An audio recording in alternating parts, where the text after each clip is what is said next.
The letter she clutched promised a new beginning, but as Katherine Wilson stepped off the stagecoach into ankle-deep mud, the brutal reality of Montana territory crushed against her carefully constructed dreams. The Cedar Creek Valley lay submerged beneath an unforgiving spring flood, the promised homestead barely visible in the distance, a lonely island in a sea of destruction.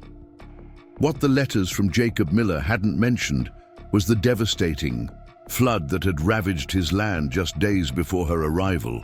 As thunder rolled across the darkening sky, a rider approached through the downpour, face half hidden beneath a wide-brimmed hat, a jagged scar cutting across his weathered features. Katherine didn't know it yet, but this scarred stranger would soon be her only hope for survival when the past she'd fled across an ocean finally caught up to her. Before we jump back in, tell us where you're tuning in from. And if this story touches you, make sure you're subscribed, because tomorrow I've saved something extra special for you. The rain fell in relentless sheets across Cedar Creek Valley, turning the once fertile land into a treacherous swamp of mud and debris. Katherine Wilson stood beneath the sagging awning of the stagecoach station, her leather traveling trunk protected beneath her heavy woolen cloak. The station manager had already retreated inside, leaving her alone with the devastating news that no one from the Miller homestead had come to collect her. "Miller's place is 3 miles east," he'd explained with a sympathetic grimace. "But with the North Fork busted through its banks, might as well be on the moon. No getting there till the waters recede." Katherine pressed her gloved hand against the worn envelope in her pocket. The last of Jacob Miller's letters, filled with practical details about the homestead and tentative hopes for their arranged marriage. A widow with a young daughter, seeking a practical partnership with a woman willing to travel west. She had responded to his advertisement with careful honesty about everything, except her true identity. The daughter of a minor European royal house, Lady Catherine Blackwood, had fled a politically arranged marriage that would have trapped her in a gilded cage. America promised freedom, anonymity, and the chance to build a life on her own terms. She had chosen the name Wilson from a newspaper, determined to bury her title and past across an ocean. But now, as she surveyed the flooded valley with growing unease, Katherine wondered if she had merely exchanged one desperate situation for another. "You'll be wanting somewhere to wait out the flood." The deep voice startled her. Katherine turned to find a tall figure approaching, leading a mud-spattered horse. The man's face was partially obscured by the shadow of his hat, but she caught the gleam of observant eyes studying her with unsettling intensity. "I meant to meet Jacob Miller," she replied, lifting her chin slightly. "I understand his homestead is currently inaccessible." The stranger stepped closer, and Katherine instinctively tensed. The right side of his face bore a jagged scar that ran from temple to jaw, pulling his mouth into a slight permanent grimace. Despite this, there was something compelling about his features, a quiet strength that matched his weather-worn appearance. "Nate Hayes," he offered simply. "I know Miller. Good man. Got his hands full with that flood." Katherine nodded stiffly, uncertain whether to trust this scarred stranger. "Do you know when the waters might recede?" Hayes glanced toward the darkening sky. "Not with more rain coming. Could be days." His gaze returned to her, taking in her city clothes and the trunk at her feet. Understanding seemed to dawn in his eyes. "You're the mail-order bride." Katherine flinched at the blunt description, but didn't deny it.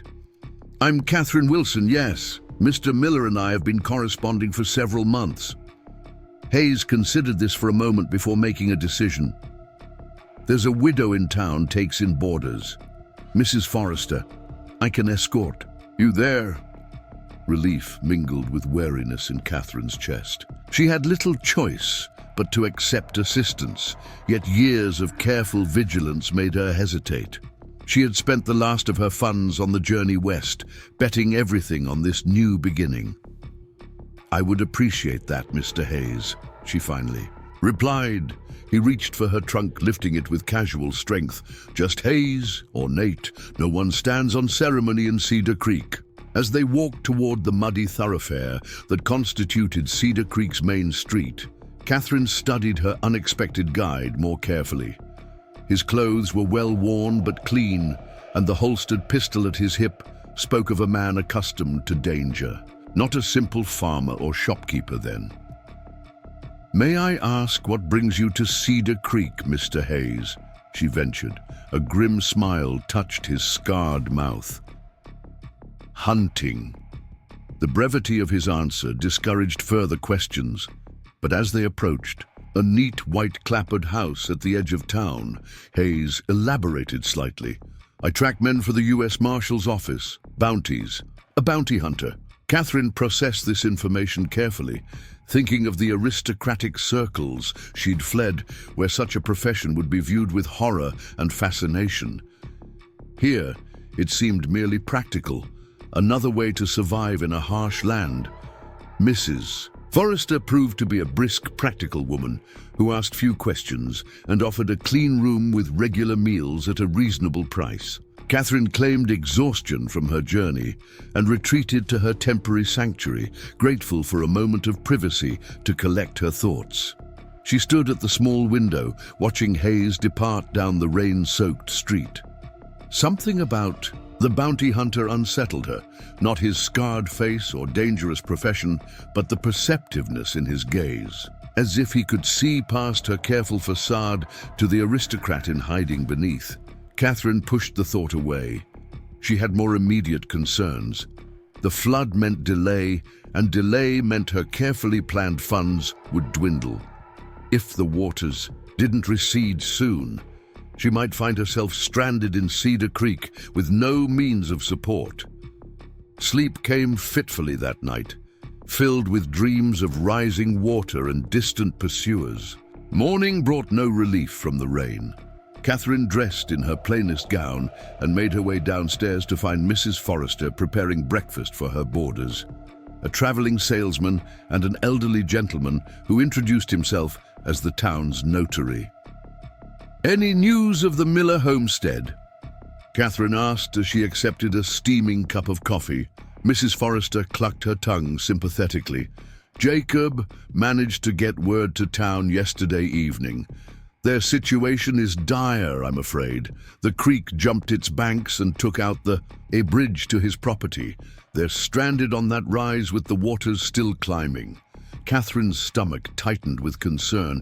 "The daughter, Emma, isn't it? Is she safe?" "For now," Mrs. Forrester replied.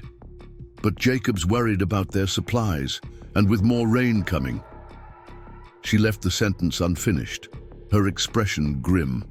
The front door opened with a gust of damp air, and Nate Hayes stepped inside, rain dripping from his oilskin coat.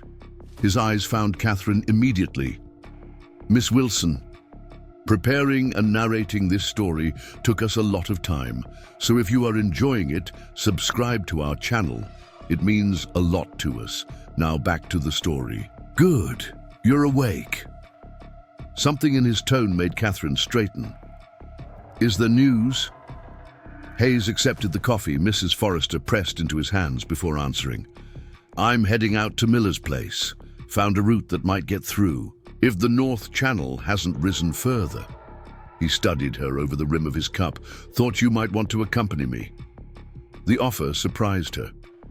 "Is that wise with the flooding?" "Wiser than waiting for the waters to take the whole homestead," Hayes responded bluntly. "Miller needs help, and I can't stay long. Got business elsewhere once I've checked on him." Katherine understood the unspoken message. If she wanted to reach her intended husband, this might be her only chance for days, perhaps weeks. She thought of Jacob Miller and his daughter, stranded and running short on supplies. "I'll come," she decided. "Give me a moment to prepare." Hayes nodded. "Dress warm. Bring only what you need." 20 minutes later, Katherine found herself mounted behind Hayes on his sturdy gelding, clutching a small bag containing essential belongings. Her trunk remained at Mrs. Forrester's, the majority of her possessions temporarily abandoned for practicality. They rode east out of Cedar Creek, soon leaving the muddy streets behind for even more treacherous terrain. Hayes guided the horse, with confidence, choosing paths that seemed indistinguishable from the surrounding floodwaters to Catherine's untrained eye. "You know this land well," she observed, raising her voice above the steady drumming of rain. "Used to hunt these parts as a boy," he replied without turning. "Water changes things, but the high ground stays the same." As they traveled, the landscape grew increasingly alien. What had once been fertile farmland now resembled a vast, shallow lake, broken occasionally by islands of higher ground. Debris floated past, branches, fence posts, even what appeared to be parts of a barn roof. "The Miller place is on a natural rise," Hayes explained as they picked their way along a partially submerged ridge. "Old settlers knew to build on high ground, but this flood's worse than anything in living memory." Katherine squinted through the rain, trying to discern their destination in the distance. What caused such devastating flooding? Hayes was silent for a moment before answering. "Some say it was the logging operation up in the mountains. Cleared too many trees, sent all the snow melt rushing down at once." His voice hardened. "Others say it was deliberate." Deliberate? Who would do such a thing? "Silas Ryder and his gang have been trying to drive settlers out of this valley for months. Word is they're working for the railroad company, clearing the path for the new line." Hayes guided the horse around a deep section of floodwater.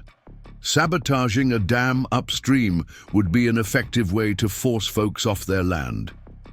Katherine absorbed this information with growing concern. She had fled political machinations in Europe only to find herself in the midst of a different kind of power struggle.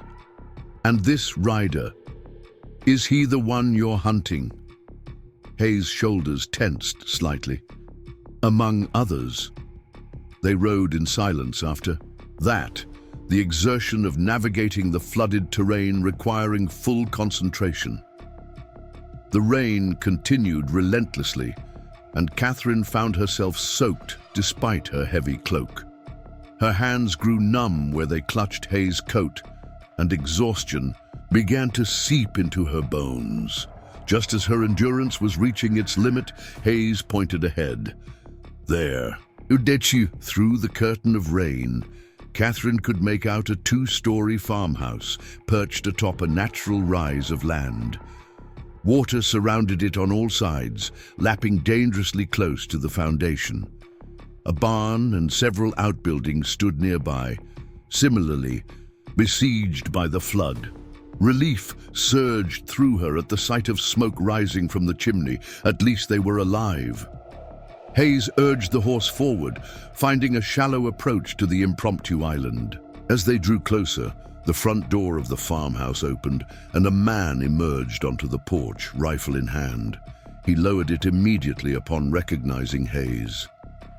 "Nate, thank God," he called, splashing through ankle-deep water to meet them.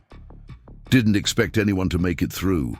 Jacob Miller was younger than Katherine had imagined from his letters. Perhaps 35, with a weather-beaten face and kind eyes, currently shadowed with worry. He helped Katherine dismount with gentle hands, his expression shifting to astonishment as he realized who she was. "Miss Wilson, how on earth did you—" He broke off, looking between her and Hayes in disbelief. "She arrived yesterday," Hayes explained, dismounting beside them. "Found her stranded at the station." Miller's face flooded with embarrassment and concern. "I'm so sorry. I meant to meet you, but when the creek burst through—" He gestured helplessly at the surrounding waters. Katherine summoned a reassuring smile despite her exhaustion. "Please, there's no need to apologize for acts of nature, Mr. Miller." A small voice called from the porch. "Papa, is it the army?" A young girl with braided blonde hair stood in the doorway, her small face pinched with worry. She wore a dress several sizes too large, the hem darkened with mud. Miller beckoned to her. "Come meet Miss Wilson, Emma. She's the lady I told you about. Come all the way from back east." Emma approached cautiously, studying Katherine with solemn blue eyes. "Are you going to be my new mother?" The directness of the question caught Katherine off guard. Before she could formulate a response, Miller intervened gently.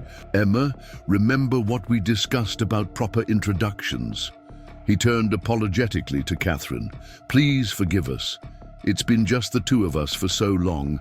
Our manners have grown somewhat rustic." "There's nothing to forgive," Katherine assured him, kneeling to meet Emma at eye level despite the muddy ground. "I'm very pleased to meet you, Emma. You may call me Katherine, or Kate, if you prefer." The girl seemed to consider this carefully before nodding. "Kate is shorter.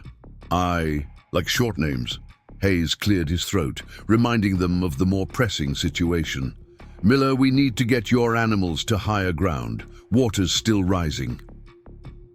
The brief moment of introduction shattered as they returned to the reality of their predicament. Miller nodded grimly. "Been trying to move what I can to the barn loft, but my plow horse went lame trying to get through the flood yesterday." "Show me," Hayes directed, already striding toward the partially flooded barn.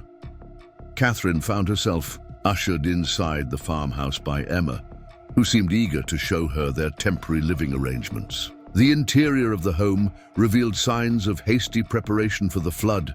Furniture piled high with belongings, foodstuffs hanging from rafters, floorboards darkened with moisture despite Miller's best efforts. "Papa says we might have to go up to the roof if the water gets higher," Emma explained with the matter-of-fact acceptance unique to children. "He made a ladder special." Katherine removed her soaked cloak and took in the modest but well-maintained home that was to be hers. Despite the crisis, she could see evidence of care everywhere. Handmade curtains, well-worn but polished furniture, a child's drawings pinned carefully to the wall. "Your father has made a lovely home," she told Emma sincerely. The girl nodded, toying with the end of her braid. "Mama made it nice before she went to heaven. Papa tries to keep it that way." Katherine felt a surge of compassion for this small family, struggling to maintain normalcy in the face of both personal tragedy and natural disaster.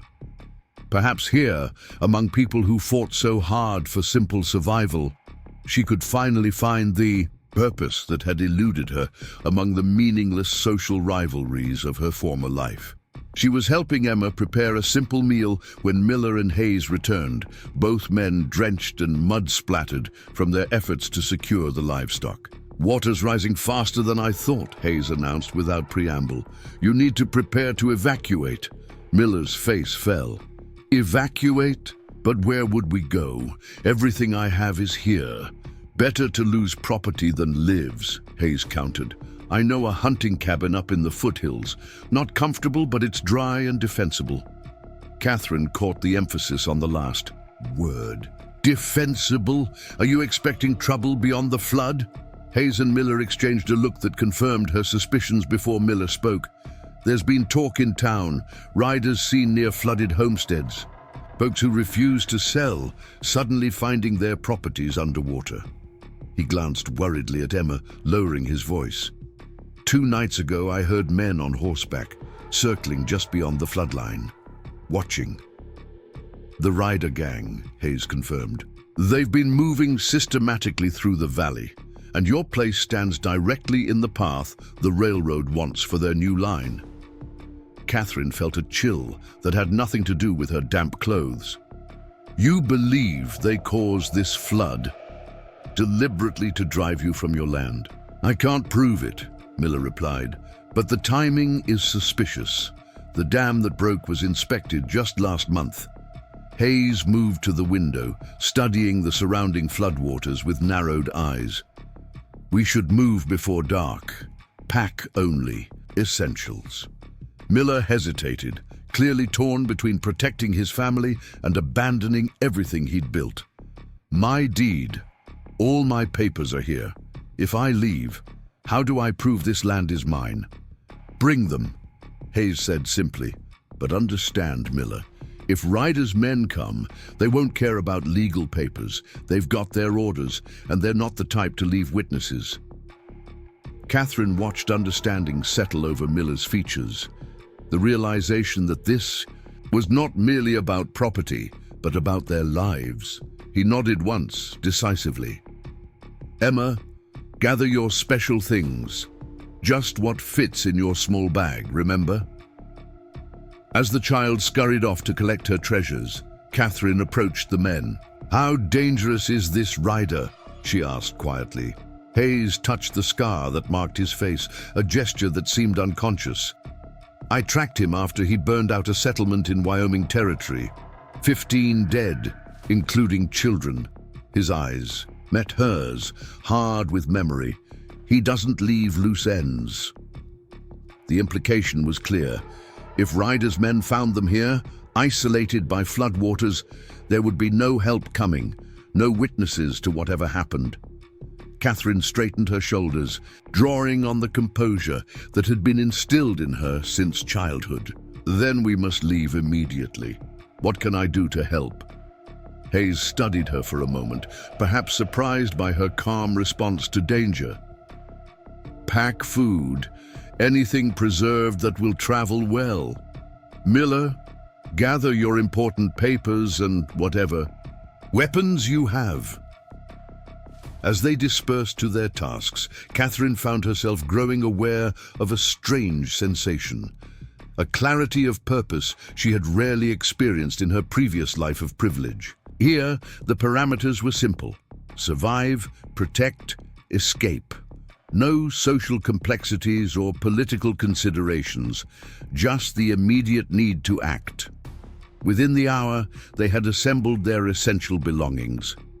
Hayes led Miller's recovered horse and his own gelding to the porch, both animals laden with supplies. The rain had momentarily slackened, though the sky remained ominously dark. We'll need to move quickly, Hayes explained, as Miller helped Emma into a too large oilskin coat. The route I found may be underwater by now. If it is, we'll have to find higher ground and circle back. Katherine secured her small bag of belongings, conscious that she had left most of her possessions behind, first at Mrs. Forrester's boarding house, and now additional items deemed too bulky for emergency travel. What remained was pathetically little to show for a life: a change of clothes, a small portrait of her parents, and the forged documents that had allowed her escape from Europe. As Miller helped her mount behind Hayes, Katherine caught movement in the distance, a flash of something at the edge of the floodwaters. Hayes noticed her sudden tension. What is it? There, she said quietly, nodding toward the line of trees, barely visible through the rain. I thought I saw a rider. Hayes followed her gaze, his body growing still with concentration. For several long moments, they waited in silence. Then, unmistakably, came the distant but distinct sound of horses, splashing through water. Get on the horse, Miller, now! Hayes' voice was low but urgent. They're coming! Miller lifted Emma quickly, settling her in front of Katherine before mounting his own horse. How many? Can't tell yet, but they wouldn't come in daylight. Unless they were confident. Hayes checked his pistol with practiced efficiency. Head east along the ridge. I'll catch up. You're not coming with us? Katherine asked sharply.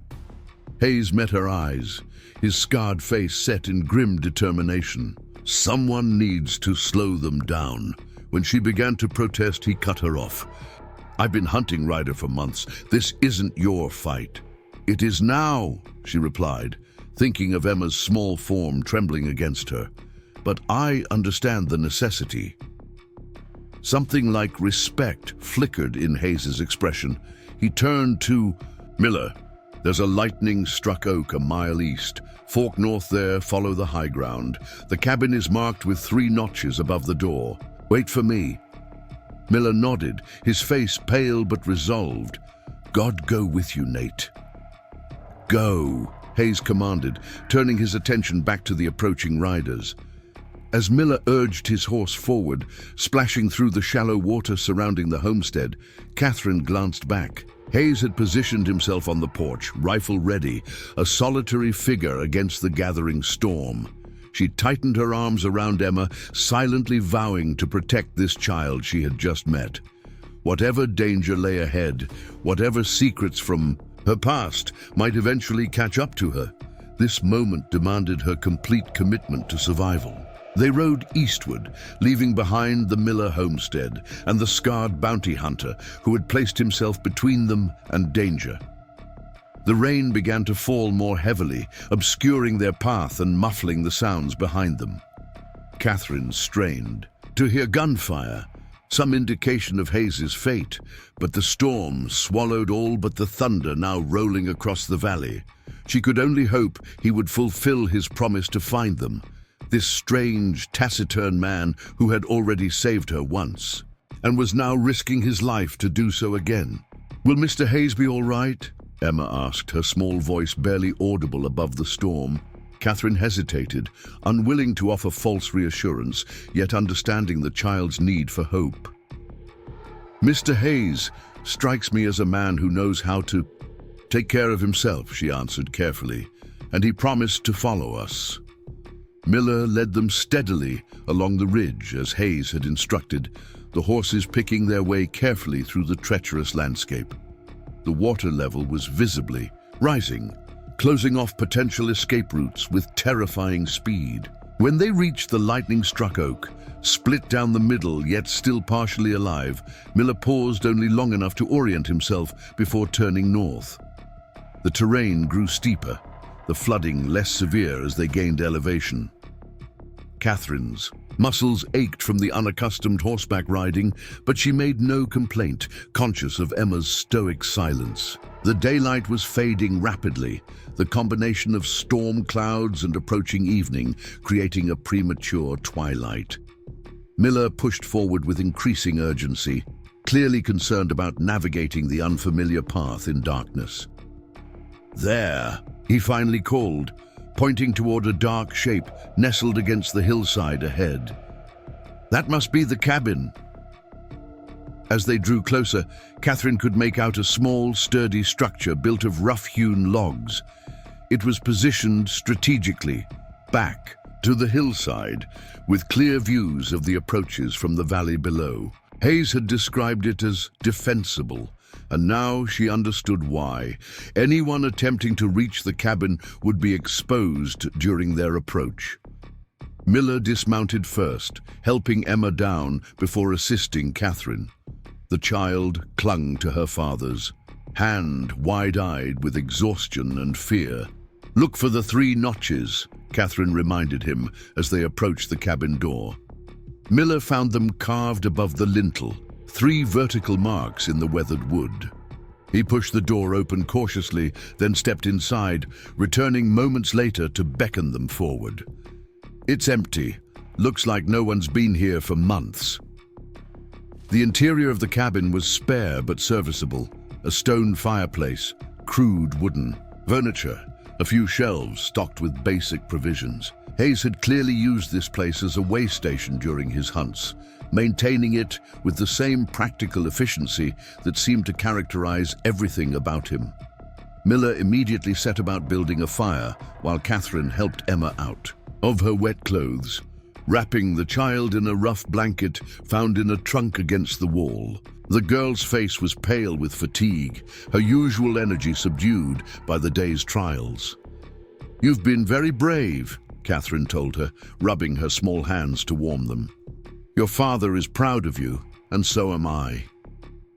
Emma leaned against her, accepting the comfort with the unquestioning trust of childhood. "Are the bad men going to find us here?" Katherine met Miller's eyes over the child's head, seeing his concern mirror her own. "The rain will wash away our tracks," she said with more confidence than she felt, "and Mr. Hayes knows these mountains better than they do." As the fire grew stronger, spreading welcome warmth through the cabin, they shared a simple meal from their provisions, Outside, the storm intensified, rain lashing against the small windows with renewed fury. Katherine tried not to think about Hayes out there alone, facing both elements and enemies. Miller secured the cabin's door and single window, positioning himself where he could watch the approach from the valley. His rifle lay within easy reach, a reminder that their danger had not passed. "You should rest," he told Katherine softly, noticing Emma had fallen asleep against her shoulder. "There's a pallet in the corner." Katherine nodded, carefully carrying the exhausted child to the crude bed. As she settled Emma beneath the blankets, the girl stirred slightly. "Kate," she murmured sleepily, "are you really going to be my new mother?" The question pierced Katherine's heart with unexpected force. "Sleep now," she whispered, smoothing the child's damp hair. "We'll talk tomorrow." As Emma drifted back to sleep, Katherine returned to sit by the fire, her mind churning with the day's events. In less than 24 hours, she had arrived in Cedar Creek, met the man she had agreed to marry, fled a flood, and now found herself hiding from dangerous men in a remote cabin. Yet strangely, she felt more certain of her path than she had in years. The artificial constraints of her aristocratic upbringing had never prepared her for real crisis, but she found herself responding with a clarity of purpose that was almost exhilarating. "I owe you an explanation," Miller said quietly, interrupting her thoughts. "About our situation here. You didn't sign up for any of this." Katherine studied him in the firelight, this earnest, hard-working man who had written such honest, straightforward letters. "You couldn't have predicted the flood," she replied, "or these men who threaten your land." "No, but I should have been more forthcoming about the railroad's pressure. Everyone in the valley has been feeling it." He sighed, rubbing a hand across his tired face. "They want this land badly. The pass through these mountains is the most direct route to the Western Territories. And your homestead stands in their way." Miller nodded grimly. "I've refused 3 offers to buy me out, each one more aggressive than the last. The final one came with a barely veiled threat." He glanced toward the sleeping Emma. "A month after I refused, men came while I was in town. They slaughtered my milk cow and left her where Emma would find her." Katherine felt a surge of indignation. "On behalf of this small family, that's unconscionable." "That's business out here," Miller replied with resignation. "The strong take what they want, and the law is too far away to help common folk." His eyes met hers directly. "I'd understand if you wanted to return to Cedar Creek when this is over. This isn't what you agreed to."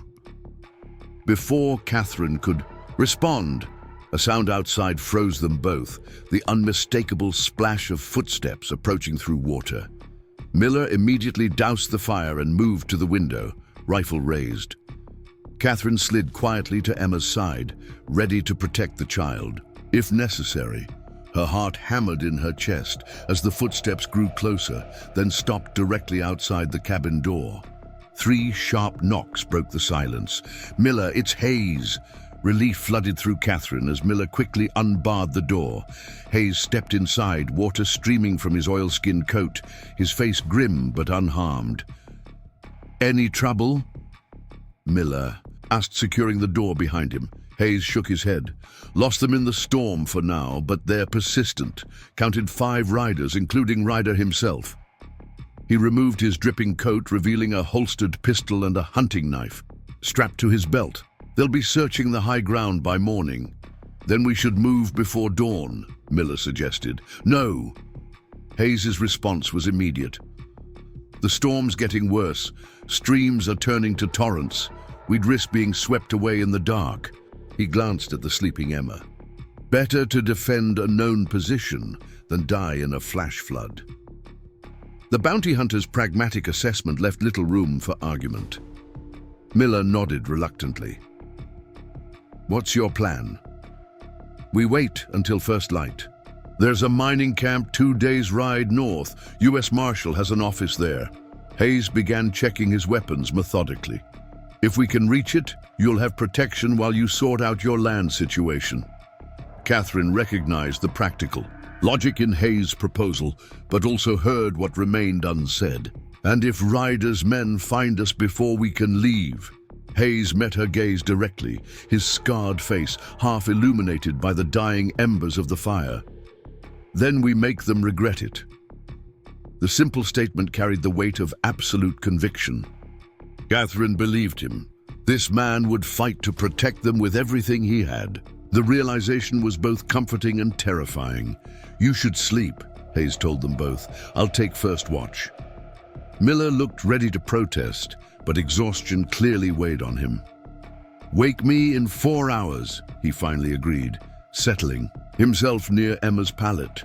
Katherine found herself unable to contemplate rest with danger so near.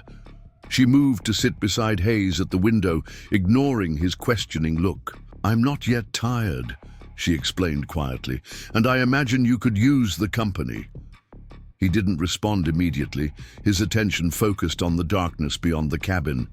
Finally, he spoke without looking at her. You're not what I expected. Oh? And what did you expect, Mr. Hayes? A ghost of a smile touched his scarred mouth. Eastern lady, arranged to marry a frontier farmer sight unseen, expected tears, complaints, not someone who rides through floods and faces danger without falling apart. Katherine considered how to respond without revealing too much of her past. Perhaps I was seeking something that required strength rather than merely ornamental qualities. Hayes gave her a sidelong glance, his expression suggesting he heard what she wasn't saying. Running from something? The question was too perceptive for comfort. Katherine stiffened slightly. Aren't we all, in one way or another?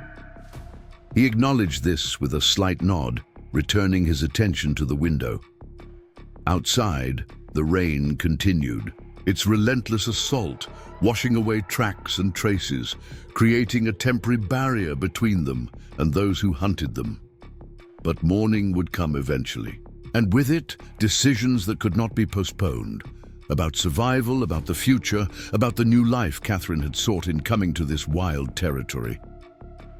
Whatever royal heritage she had abandoned would mean nothing when faced with Silas, Ryder and his gang. In this moment, sheltered in a rough cabin with a scarred bounty hunter, a widowed farmer, and a child who needed protection, Katherine felt the weight of her choices with perfect clarity. She had traded one form of danger for another, yet somehow found herself exactly where she needed to be. The night stretched endlessly as Katherine maintained her vigil beside Hayes at the cabin window. The storm showed no signs of abating, lightning occasionally illuminating the flooded valley below. Each flash revealed the same sobering truth. They were trapped on this hillside, with danger approaching from all sides. You really should rest, Hayes said quietly after an hour of shared silence. Tomorrow will demand strength. Katherine shook her head. I find it difficult to sleep knowing men are hunting us. Hayes studied her for a moment, the dim light casting shadows across his scarred face. You faced danger before. It wasn't a question, but an observation, and Katherine felt a flicker of unease at his perceptiveness. What makes you say that? Your composure. Most people who haven't looked death in the face tend to break when confronted with it. You haven't. Katherine considered deflecting, but found herself surprisingly inclined toward honesty.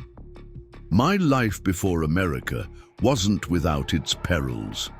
Different in nature, perhaps, but threatening nonetheless. Hayes accepted this vague explanation without pressing further. Miller seems like a good man, he offered instead. Hard-working, devoted to his daughter. Yes, his letters suggested as much. Katherine glanced toward the sleeping figures across the cabin. I believe he'll make a suitable husband. Suitable. Hayes repeated the word with a hint of irony. Not exactly brimming with romantic sentiment. Despite everything, Katherine found herself smiling faintly. "I left romantic sentiments behind when I boarded the ship to America, Mr. Hayes. I came seeking practicality and purpose, not passion. And yet here you are in the midst of life-threatening danger on your first day in Cedar Creek." "Indeed. Fate has a peculiar sense of humor."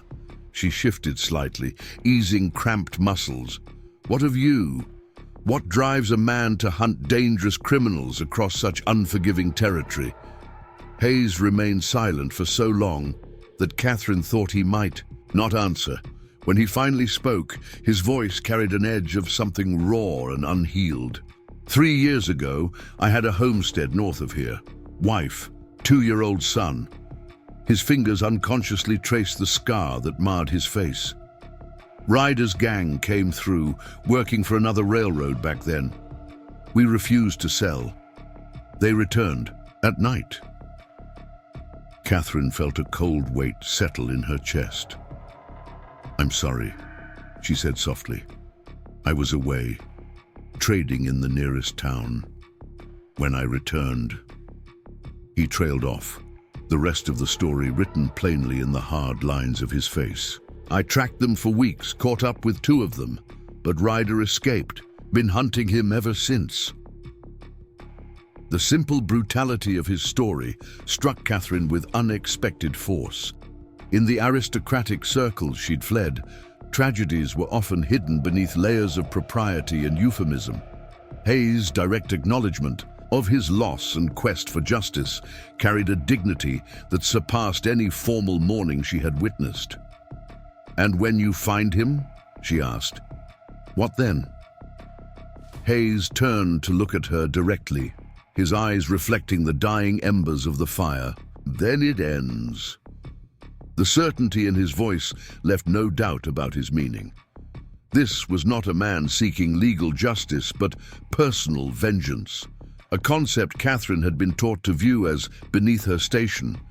Yet here, in this wild country, where law existed as a distant concept rather than a daily reality, she found his position difficult to condemn. "You don't approve," Hayes noted, reading her expression. Katherine chose her words carefully. "I believe in justice, but I've seen how vengeance can consume a person until nothing else remains. Speaking from experience." The question probed too close to memories Katherine preferred to keep buried, of her father's obsession with maintaining their family's position, of political rivalries that had destroyed lives across generations. She deflected gently. "I've observed enough of human nature to recognize its patterns. When this is finished, what will remain for you?"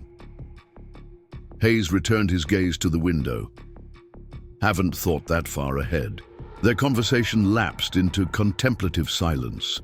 Katherine felt the weight of exhaustion settling over her, but resisted its pull. The steady rhythm of the rain against the cabin roof created a hypnotic backdrop to her thoughts, which drifted between her past life and the uncertain future that awaited her, if she survived the coming day. Sometime later, Hayes stiffened beside her. "Movement," he whispered, barely audible above the storm. "Southern approach." Katherine strained to see through the darkness, her heart suddenly racing. "Ryder's men? Can't tell yet. Wake Miller." Quietly. She moved silently across the cabin, gently touching Miller's shoulder. He woke instantly, years of frontier living having taught him the value of immediate alertness.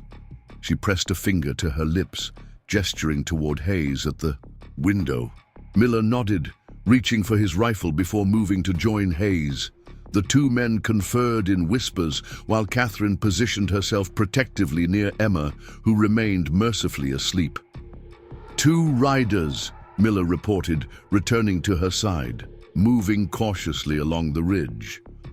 "Scouts?" she asked. "Likely, searching for signs of passage."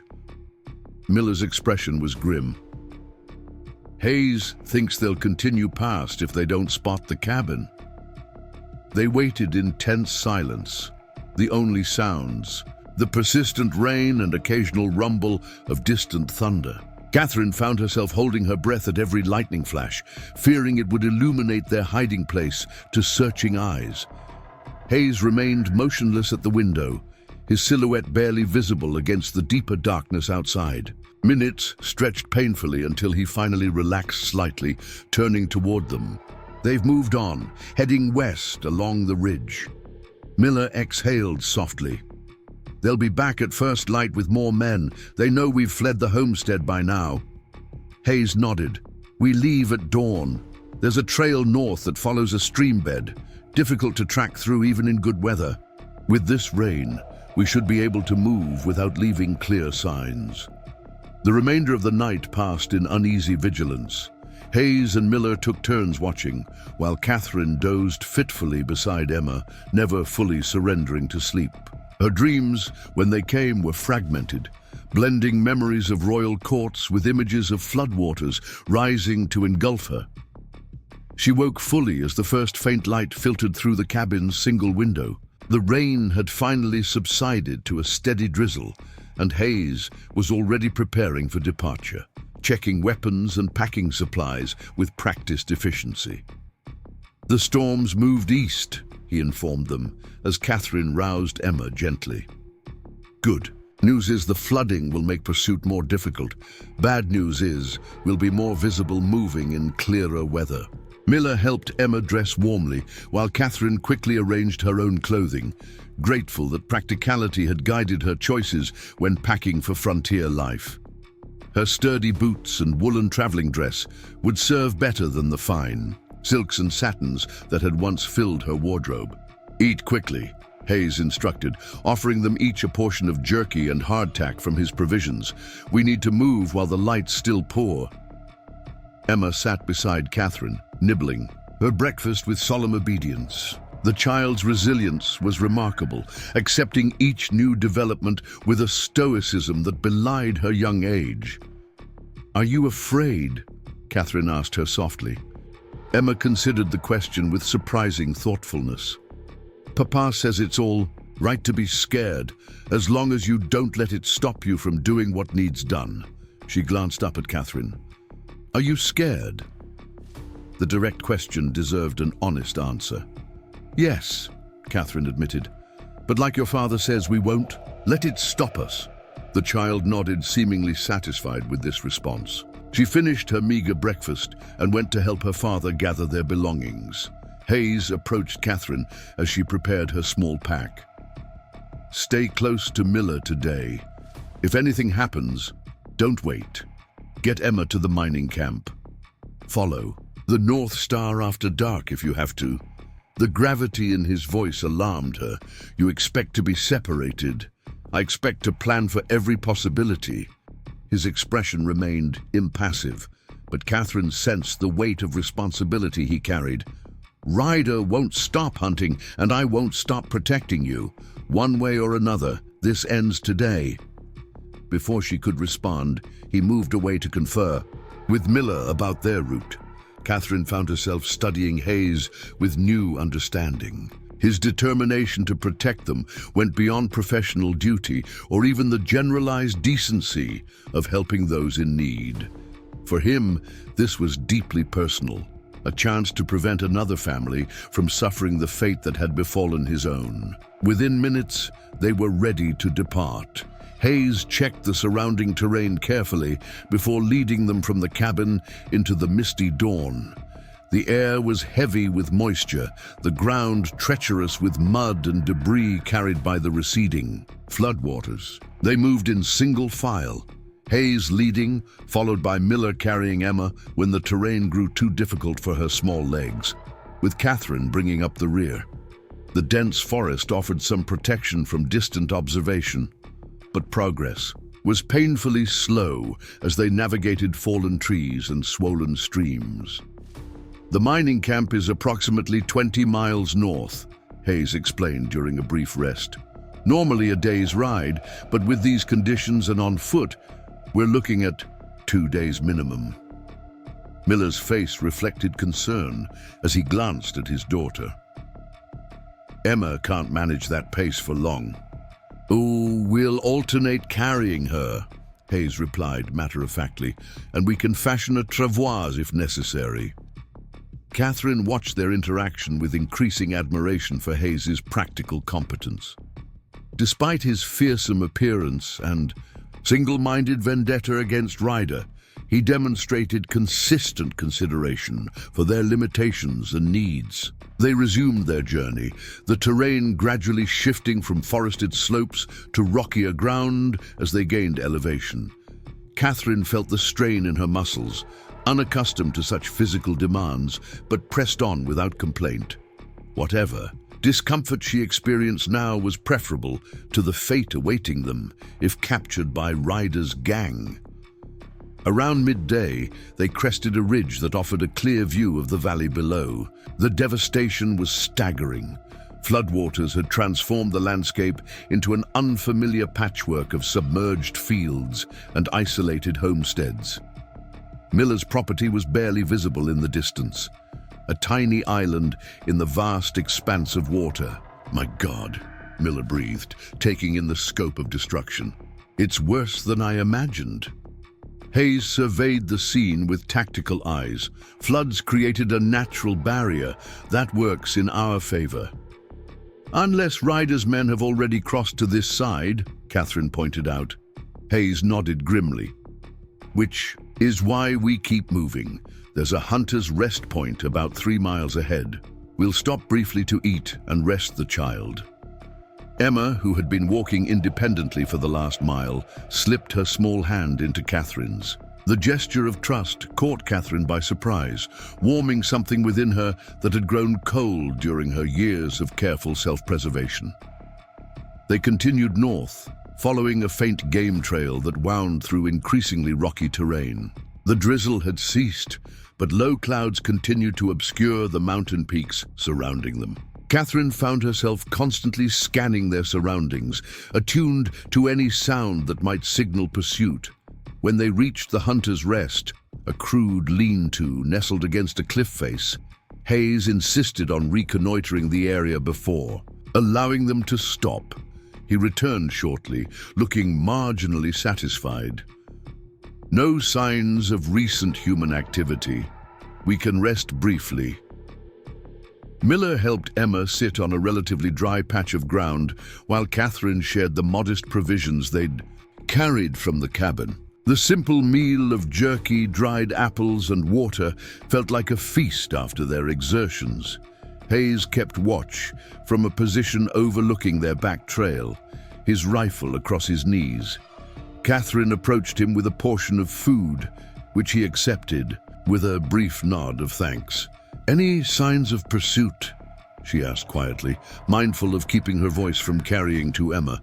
"Nothing definitive," he replied, "but Ryder knows these mountains nearly as well as I do. He won't follow an obvious trail." Katherine considered this. "You believe he's still coming, even with the flood complicating matters?" Hayes took a sip from his canteen before answering. "Ryder's been paid to clear this valley. Until every homesteader is gone, he won't stop." His eyes met hers, serious and direct. "And he has a personal grievance against me now. I've killed 2 of his men. During your hunt for him? After. What they did to my family." The flat statement carried years of pain beneath its surface. Katherine found herself wondering what kind of woman Hayes had married, what she had been like, how they had met, what dreams they had shared before violence had shattered their life together. The questions remained unasked, too personal for their brief acquaintance. Instead, she said simply, "I'm grateful for your protection, Mr. Hayes, whatever your reasons." Something indefinable shifted in his expression, a momentary softening of the hard lines around his eyes. Before he could respond, however, Miller called urgently from the lean-to. "Hayes, Ryder's in the valley."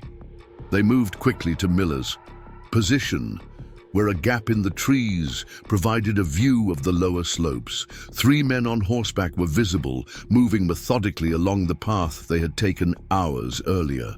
"They found our trail," Miller said, his voice tight with anxiety. Hayes studied the riders with narrowed eyes. "Not Ryder himself. These are his scouts." He turned to them. Decision made. We need to separate. They're expecting a group moving north. One person could lead them east, while the rest continued toward the mining camp. Miller immediately grasped Hayes's intention. You're suggesting a decoy. It's our best chance. I can leave clear signs heading east, draw them away from your path. Katherine understood the strategy's logic, but recognized its danger. They'll realize the deception eventually, by which time you'll have gained valuable distance, Hayes countered. The mining camp is still the safest option. Once there, you can secure protection from the marshal's office. The plan made tactical sense, yet Katherine felt a surprising reluctance to separate from the scarred bounty hunter who had twice come to their aid. Despite his grim demeanor and single-minded focus on vengeance, Hayes had become their most reliable defender. When would you rejoin us? Miller asked. Hayes's expression remained carefully neutral. When I can. Don't wait if I'm delayed. The unspoken implication hung in the air. Hayes did not expect to survive this encounter with Ryder's men. This was potentially a suicide mission, designed to ensure their escape. There must be another way, Katherine found herself saying. Perhaps if we all moved faster. Emma can't maintain that pace, Hayes interrupted gently. And even carrying her, you'd leave too clear a trail.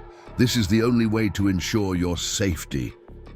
Miller struggled visibly with the decision, torn between gratitude and guilt. I can't ask you to sacrifice yourself for us, Nate. You're not asking. I'm offering. Hayes began checking his weapons with methodical precision. Besides, I've been hunting Ryder for 3 years. This might be my best chance to end it. Katherine recognized the resolution in his voice. This was not merely about their protection, but the culmination of Hayes' personal vendetta, an opportunity he had been seeking since losing his family. When will you go? She asked quietly. Now, while there's still enough light for them to follow my trail. Hayes finished his preparations and turned to Miller. Remember the route we discussed. Stay off ridgelines. Follow stream beds where possible. The mining camp has a church with a blue door. The marshal's deputy is usually stationed nearby. Miller extended his hand, which Hayes clasped firmly. God go with you, Nate. Take care of them, Hayes replied simply. He turned to Katherine, his expression softening slightly. Miss Wilson, I suspect there's more to your story than a mail-order bride seeking a new life. Whatever you're running from, I hope you find peace here. The perceptiveness of his observation caught Katherine off guard. Before she could formulate a response, Hayes knelt briefly beside Emma. Mind your father and Miss Wilson, he told the child solemnly. They'll get you somewhere safe. Emma regarded him with serious eyes. Will you come find us later? Hayes hesitated, clearly unwilling to make promises he might not keep. I'll try, he finally answered. With that, he rose and moved toward the forest edge. Katherine felt a sudden, inexplicable urge to say something more, to acknowledge the risk he was taking on their behalf. But words seemed inadequate against the weight of his sacrifice. Hayes paused at the tree line, glancing back once. Their eyes met briefly across the distance, a wordless exchange that carried more meaning than Katherine could define. Then he was gone, disappearing into the forest with the silent efficiency of a man accustomed to moving undetected through dangerous territory. They waited in tense silence, Miller keeping watch while Katherine distracted Emma with quiet conversation. After what seemed an eternity, Miller signaled for their attention. They've changed direction, he reported, relief evident in his voice. All 3 riders are heading east now. Katherine felt a complex mixture of emotions, relief for their temporary safety, concern for Hayes facing those men alone, and a surprising sense of loss at his departure. We should move, Miller said, gathering their meager possessions. Make the most of the time Hayes has given us. They resumed their journey north, now more cautious than ever, without Hayes's experienced guidance. Miller took the lead, carrying Emma when the terrain proved too difficult, while Katherine remained vigilant for any signs of pursuit. The afternoon wore on, the overcast sky making it difficult to gauge the passing hours. They followed Hayes's instructions, staying within the cover of trees when possible, and using stream beds to minimize their tracks. The physical demands were considerable, but Katherine found unexpected reserves of strength, driven by concern for Emma's safety. As dusk approached, Miller identified a suitable location to rest, a shallow cave formed by an overhanging rock face, screened from view by dense undergrowth. They settled inside, exhaustion finally catching up with them. "We've made good progress," Miller said quietly as they shared the last of their food. "If we maintain this pace tomorrow, we should reach the mining camp by nightfall." Katherine nodded, watching Emma drift towards sleep, despite the hard ground and cold conditions. "Do you think Hayes succeeded in drawing them away?" Miller's expression grew somber. "Hayes is the most capable man I've ever met. If anyone could outsmart Ryder's gang, it's him." He hesitated before adding, "But Ryder isn't known for his mercy. If they realize they've been tricked..." The implication hung heavily between them. Katherine thought of Hayes facing multiple armed men alone, driven by a need for vengeance that had sustained him through 3 years of hunting. "He made his choice," Miller said gently, reading her concern, "and it was his choice to make." "That doesn't make it easier to accept," Katherine replied, "especially when his sacrifice was for strangers." Miller studied her thoughtfully. "Not entirely strangers. Hayes and I have known each other peripherally for almost a year. He occasionally stops at homesteads when tracking fugitives." A faint smile touched his lips. Emma took to him immediately, despite that scar. Children have a way of seeing past such things. Katherine glanced at the sleeping child, struck by the simplicity of that observation. In her former life, physical imperfections were ruthlessly noted and judged, used as social currency in the endless game of aristocratic positioning.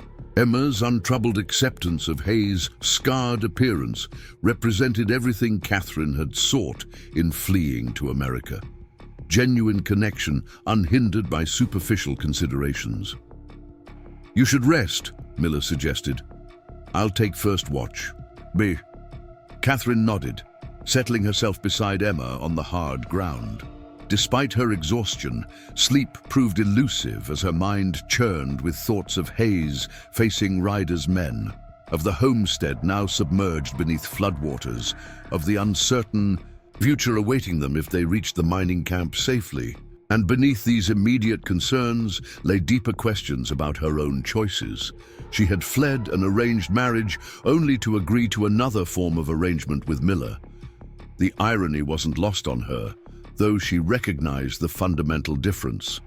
This had been her choice, made freely and with clear understanding of its terms. She must have eventually drifted into sleep, for she woke with a start to Miller's hand on her shoulder. The cave was pitch dark, the only light coming from stars visible through gaps in the foliage outside. "Someone's coming," he whispered, barely audible. Katherine came fully alert instantly, reaching for Emma to ensure she remained quiet. The child stirred but didn't wake, exhaustion keeping her deeply asleep. Miller positioned himself at the cave entrance, rifle ready. Katherine strained to hear what had alerted him, catching only the normal sounds of the forest at night, until a twig snapped nearby, followed by the unmistakable sound of footsteps. A low voice called from the darkness, "Miller, it's Hayes!" Katherine felt a surge of relief so powerful it nearly overwhelmed her. Miller, however, maintained his caution. "Prove it," he challenged quietly. "Your daughter collects blue jay feathers, keeps them in a cigar box that belonged to her grandfather." Miller lowered his rifle immediately. "Thank God," he breathed, stepping aside as Hayes entered their shelter. "We feared the worst." In the dim starlight, Hayes appeared as a darker shadow, moving with the careful precision of someone conserving energy. As he came closer, Katherine could see he was favoring his left side. "You're injured," she observed, moving toward him instinctively. "It's nothing serious." Hayes eased himself down against the cave wall. "Bullet grazed my ribs, already stopped bleeding." Miller passed him a canteen. "What happened with Ryder's men?" Hayes drank deeply before answering. "Led them 5 miles east before they realized the deception. 2 continued searching that direction. The 3rd circled back, tracking toward your actual path." His voice hardened slightly. "He won't be reporting back." The implication was clear. Katherine found herself unsurprised by Hayes' lethal efficiency, and more surprisingly, untroubled by it. In this harsh territory, survival often came down to brutal choices. "And Ryder himself?" Miller asked. "No sign yet, but he's coming." Hayes passed the canteen back. "Why I pushed to catch up with you.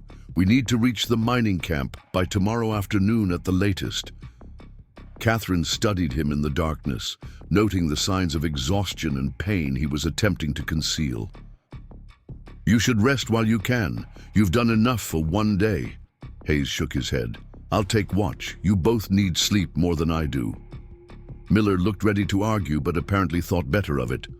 "Wake me in a few hours. You need rest too, especially with that wound." Hayes merely nodded, taking up position near the cave entrance where he could observe their surroundings. Miller returned to his spot near Emma, soon falling into the deep sleep of physical exhaustion. Katherine found herself unwilling to retreat immediately to her makeshift bed. Instead, she moved quietly to sit beside Hayes. "Let me check your injury," she said softly. "I have some knowledge of treating wounds." He glanced at her with mild surprise, but didn't object as she carefully examined the tear in his shirt where the bullet had grazed his side. The wound was shallow, but had bled considerably, the dried blood stiffening the fabric around it. "Clean. Enough," he conceded, "but it needs washing to prevent infection." Katherine dampened a handkerchief from her pocket with water from the canteen and gently cleaned the area. Hayes remained perfectly still during her ministrations, his face betraying no reaction to what must have been considerable discomfort. "In my experience," she commented as she worked, "men who claim injuries are nothing serious are usually understating matters considerably." A faint smile touched Hayes's mouth. "In my experience, women who have some knowledge of treating wounds typically have interesting pasts." Katherine met his gaze steadily. "Perhaps we both have stories we prefer not to share in full, Mr. Hayes." "Perhaps." He studied her with renewed interest. "Though I suspect yours doesn't involve hunting murderers across 3 territories." "No," she agreed. "Mine involves fleeing an unwanted marriage to maintain my freedom. Less dramatic, certainly, but no less consequential to me." Hayes absorbed this information thoughtfully. "And Miller? Does he know about this unwanted marriage?" "He knows I left Europe to escape difficult circumstances. The specific details seemed unnecessary to share." Katherine finished cleaning the wound and sat back. "Our arrangement is one of practical partnership. My past is irrelevant to that arrangement." "Is it?" Hayes's question was gentle rather than challenging. Katherine considered this more carefully than she might have even a day ago. "Perhaps not entirely irrelevant," she admitted, "but not in the way you might think. It's not about hiding my history, but about becoming someone new, someone defined by her own choices rather than obligations of birth." Hayes nodded slowly, seeming to understand her meaning on a deeper level than she had anticipated. "Reinvention is a powerful draw of these territories. Many come west, seeking to shed old identities." "Including yourself?" she ventured. His expression grew distant. "I had no intention of reinvention when I came west. Just wanted land, peace, family." His hand unconsciously touched his scarred cheek. Now all I have is purpose. Simple, but clarifying. Katherine felt a sudden sadness for this man who had lost everything except his drive for vengeance. Whatever life he had planned had been irrevocably altered by violence, leaving him hollow except for this single-minded quest. "And when your purpose is fulfilled?" she asked softly. "What then?" Hayes met her gaze directly. "I haven't thought beyond finding Ryder." "Perhaps you should." The words emerged before Katherine could consider their presumption. Vengeance alone seems a meager foundation for a life. Instead of the defensiveness she expected, Hayes appeared to consider her words seriously. "Maybe, but first I need to see you all safely to the mining camp. One day at a time in this territory is often all the planning possible." Katherine recognized the gentle deflection, but didn't press further. They sat in companionable silence. For a while, the soft sounds of the forest night surrounding them. Eventually, exhaustion began to overtake her, and Hayes noticed her struggling to keep her eyes open. "Sleep," he encouraged quietly. "I'll wake Miller for his watch in a few hours." Katherine nodded, too tired to argue. She returned to her spot beside Emma, who slept peacefully despite the dire circumstances that had forced them from her home. As Katherine settled beside the child, she found herself glancing once more at Hayes's silhouette against the cave entrance. A complex man, this scarred bounty hunter, driven by vengeance, yet capable of profound compassion. Dangerous to his enemies, yet gentle with a child. Katherine wondered what he had been like before tragedy had reshaped him, before that scar had marked him physically as violence had marked him emotionally. These thoughts followed her into dreams filled with floodwaters and royal courts, pursued enemies and unexpected protectors. Throughout it all, the image of Hayes standing between danger and those he had chosen to protect remained constant, a scarred sentinel against the gathering storm. Dawn broke in hesitant shades of grey, filtering through the dense canopy above. Viewed their shelter. Katherine woke to find Emma curled against her side, the child's warmth a stark contrast to the damp chill that permeated the cave. Miller was already awake, conferring quietly with Hayes near the entrance. Their expressions carried the weight of decisions made while she slept. Katherine gently extracted herself from Emma's grasp, tucking the worn blanket more securely around the sleeping child before joining the men. The forest outside appeared wrapped in mist, lending an ethereal quality to the rugged landscape. Not for the first time, Katherine marveled at the wild beauty of this territory, so different from the manicured gardens and architectural precision of her former world. "Any signs of pursuit?" she asked, keeping her voice low to avoid waking Emma. Hayes shook his head. "Not yet, but Ryder won't be far behind. He's persistent. We should reach the mining camp by nightfall if we maintain a steady pace," Miller added, studying a crude map Hayes had sketched in the dirt floor. "The terrain gets rougher from here, but there's less chance of being spotted." Katherine glanced at Hayes, noting the tightness around his eyes that betrayed pain from his wound. "How are your ribs this morning?" "Functional," he replied simply, though his careful movements suggested otherwise. "We'll leave as soon as the child is awake. Best to cover as much ground as possible before midday heat sets in." Miller returned to prepare Emma for the journey, while Katherine helped Hayes redistribute their meager supplies. She worked alongside him in companionable silence, growing increasingly aware of the strange intimacy that danger had fostered between them. In just over a day, this scarred bounty hunter had shifted from stranger to protector, to something indefinable yet significant. "You're staring," Hayes observed without looking up from his task. Katherine didn't bother denying it. "I'm trying to understand you, Mr. Hayes. Not much to understand. I'm a simple man with a straightforward purpose." "I disagree. Men driven solely by vengeance rarely risk their lives repeatedly for strangers."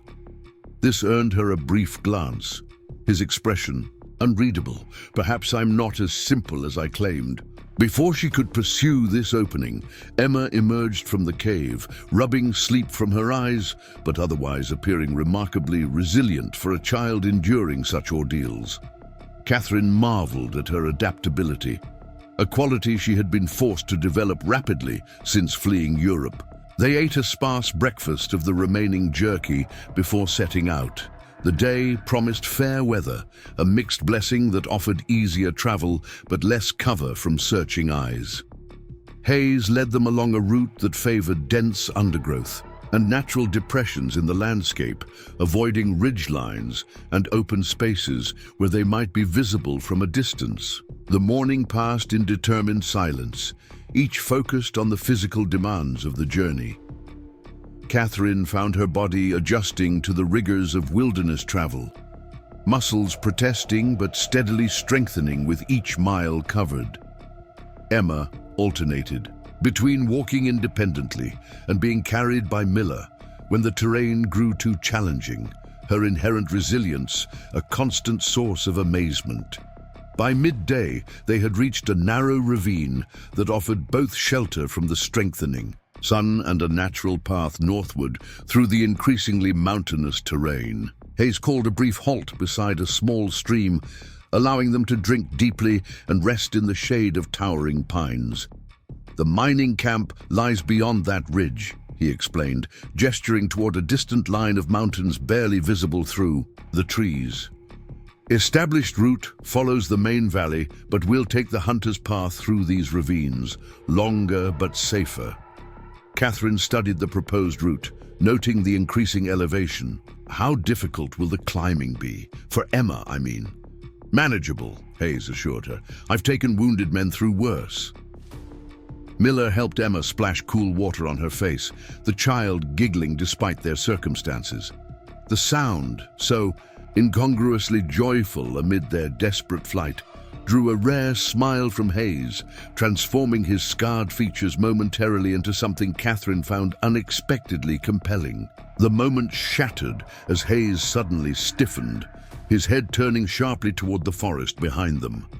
In one fluid motion, he raised a hand for silence and reached for his rifle. "Someone's coming," he whispered, already moving to position. Himself between the approaching threat and his companions. "Miller, get them behind those rocks." Miller immediately scooped Emma into his arms, gesturing for Katherine to follow as he sought cover among a cluster of boulders near the stream. Hayes melted into the undergrowth with predatory grace, becoming nearly invisible despite being in plain sight moments before. Katherine pressed herself against the cool stone, one arm protectively around Emma, while the other steadied Miller's rifle, which he had thrust into her hands before drawing his pistol. The child remained blessedly quiet, sensing the gravity of their situation with intuitive understanding. Minutes stretched in tense silence, broken only by the gentle gurgle of the stream and distant birdsong. Then came the unmistakable sound of footsteps, not the cautious movement of a forest animal, but the deliberate tread of men trying to move quietly and failing. "Told you, I heard voices," a gruff voice muttered, close enough to distinguish. "Words. Someone's been resting here. Tracks are fresh." "Could be Hayes," another voice responded. "Boss says he's protecting the farmer and his women."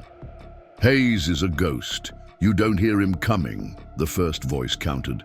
"More likely it's the farmer, probably heading for Lewis's mining operation. Marshall's got an office there." Katherine felt Miller tense beside her, his grip on his pistol tightening. Emma buried her face against her father's chest, tiny shoulders trembling with suppressed fear. "Boss won't be happy if they make it to the marshal," the second voice growled. "Means witnesses, complications." "Won't be complications if we find them first," came the cold reply. "Spread out. Check that ravine. They can't have gone far." Katherine held her breath as footsteps approached their hiding place. Miller raised his pistol, preparing to defend his daughter if discovered. The moment balanced on a knife's edge, discovery seemingly inevitable. A sharp whistle pierced the tension, originating from somewhere upstream, away from their position. The footsteps hesitated, then changed direction. There! Movement in those trees! The men crashed away through the underbrush, following the deliberate distraction Hayes had provided. Katherine exhaled slowly, her heart hammering against her. "Ribs, we need to move," Miller whispered. "Hayes won't lead them far." They emerged cautiously from their hiding place, scanning the forest for any remaining threat. Finding none, Miller led them quickly up the ravine, away from the direction both Hayes and their pursuers had taken. "Will Hayes know where to find us?" Katherine asked, helping Emma over a fallen log. "He planned this route," Miller assured her. "He'll catch up when he can, if he can." The unspoken possibility hung heavily between them, that Hayes might not return this time.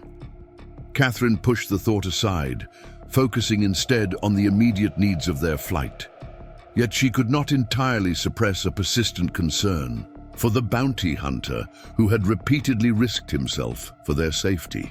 They pressed deeper into the network of ravines, the terrain growing steadily more challenging.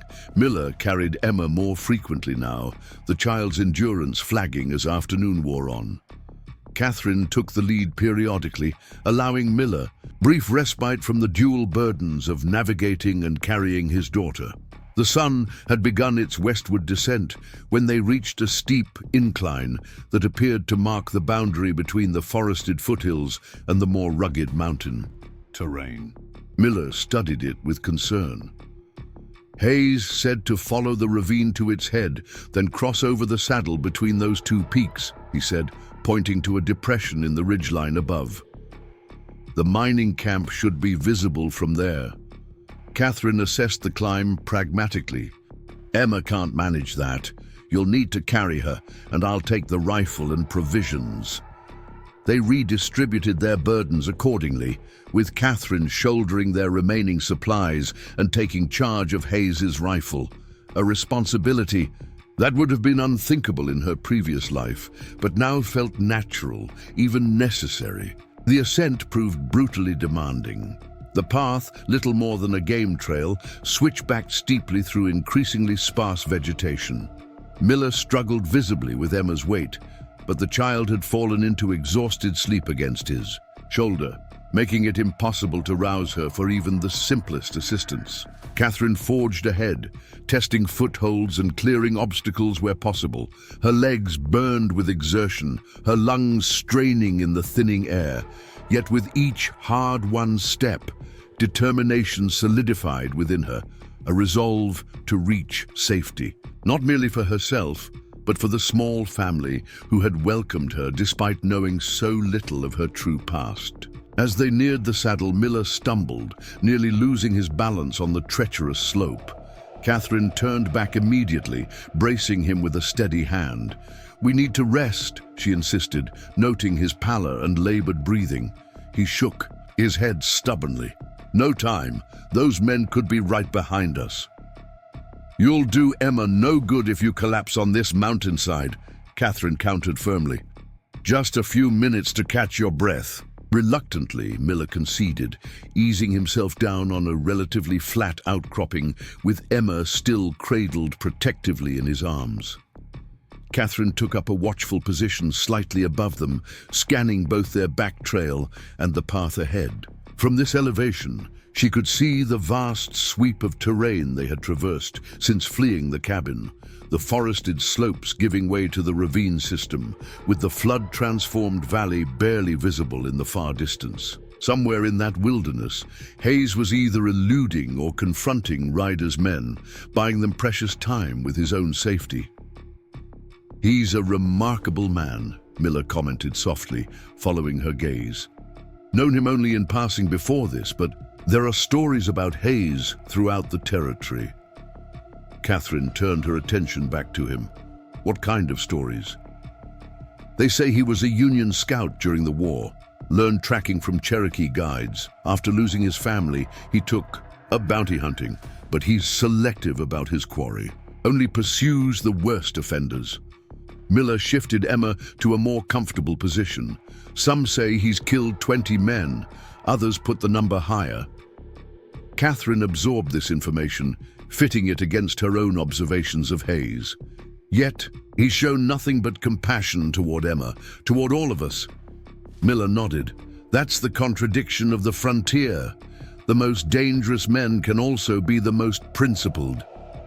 He glanced up at the saddle, now tantalizingly close. We should continue. I've caught my breath. They resumed their climb with renewed determination, reaching the saddle as the sun dipped toward the western horizon. The view that greeted them confirmed Hayes's directions.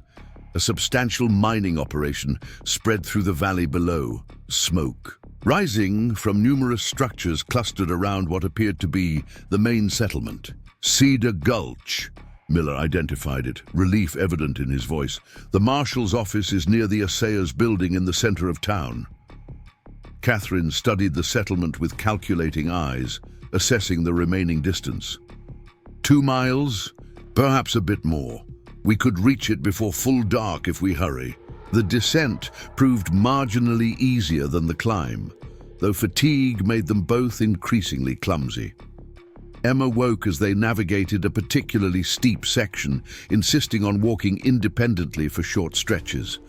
Her resilience continued, to impress Katherine, who found herself growing more attached to the child with each passing hour. Twilight was settling over the valley when they finally reached level ground, the first scattered buildings of the mining camp appearing through the trees ahead. Miller's pace quickened, drawn by the prospect of safety after days of desperate flight. Katherine, however, felt an unexpected reluctance growing within her. Each step toward civilization represented security, yes, but also a return to societal expectations and limitations. In the wilderness, facing danger alongside Hayes and the Millers, she had experienced a curious freedom despite their dire circumstances. Here, she would once again need to guard her words, monitor her behavior, conceal her past, and Hayes remained behind, his fate unknown. They paused at the edge of the settlement, taking a moment to compose themselves before approaching. Katherine helped Miller straighten his clothing and brushed Emma's hair back with gentle fingers, seeking to make them appear less like fugitives and more like travelers. "What will you tell the marshal about our situation?" she asked quietly. Miller considered carefully. "The truth, I suppose, that Ryder's gang deliberately flooded the valley to drive out homesteaders, then pursued us when we fled." He glanced at her with sudden concern. "Unless you'd prefer, I omit certain details." "About your arrival?" The consideration touched her. "The simple version will suffice. I'm your mail-order bride, arrived at an unfortunate time. No need to elaborate on my background." He nodded, accepting her preference without question. "And Hayes?" "We must ensure the marshal sends men to search for him," Katherine insisted. "He's risked everything for our safety." With that understanding reached, they approached the first structures of Cedar Gulch, rough-hewn buildings that served the mining operation.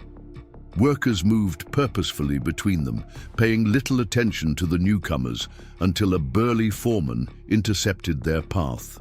"Help you folks?" he inquired, his tone neutral but watchful. "Looking for the marshal's office," Miller explained. "We've come from Cedar Creek Valley. Our homestead was flooded, and we were pursued by Ryder's gang." The foreman's expression shifted to one of immediate concern. "Marshal Connolly's deputy is handling things while he's away. Office is down the main street, past the assayers." He studied their bedraggled appearance more carefully. "You folks look like you've had a rough journey. The woman and child could wait at the company boarding house while you speak with the deputy." Miller glanced at Katherine, who shook her head slightly. "We'll stay together, thank you, but we'd be grateful for directions to somewhere we might clean up before seeing the deputy." The foreman directed them to a pump behind the company store, where they were able to wash away the worst of the trail dust.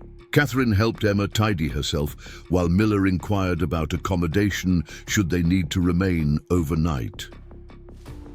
"The deputy may want to take your statements immediately," the store proprietor advised. "Ryder's been causing trouble throughout. The territory. Marshall's been gathering evidence against him for months. As they made their way toward the marshal's office, Katherine found herself scanning the settlement's perimeter, half expecting, or perhaps hoping, to see haze emerge from the gathering darkness. The rational part of her mind acknowledged the unlikelihood of his immediate appearance, yet she could not suppress a profound concern for his welfare. The marshal's office stood at the center of Cedar Gulch, a solid structure built of squared logs with a proper shingled roof, distinguishing it from the more hastily constructed buildings surrounding it. Light spilled from its windows, suggesting occupancy despite the late hour.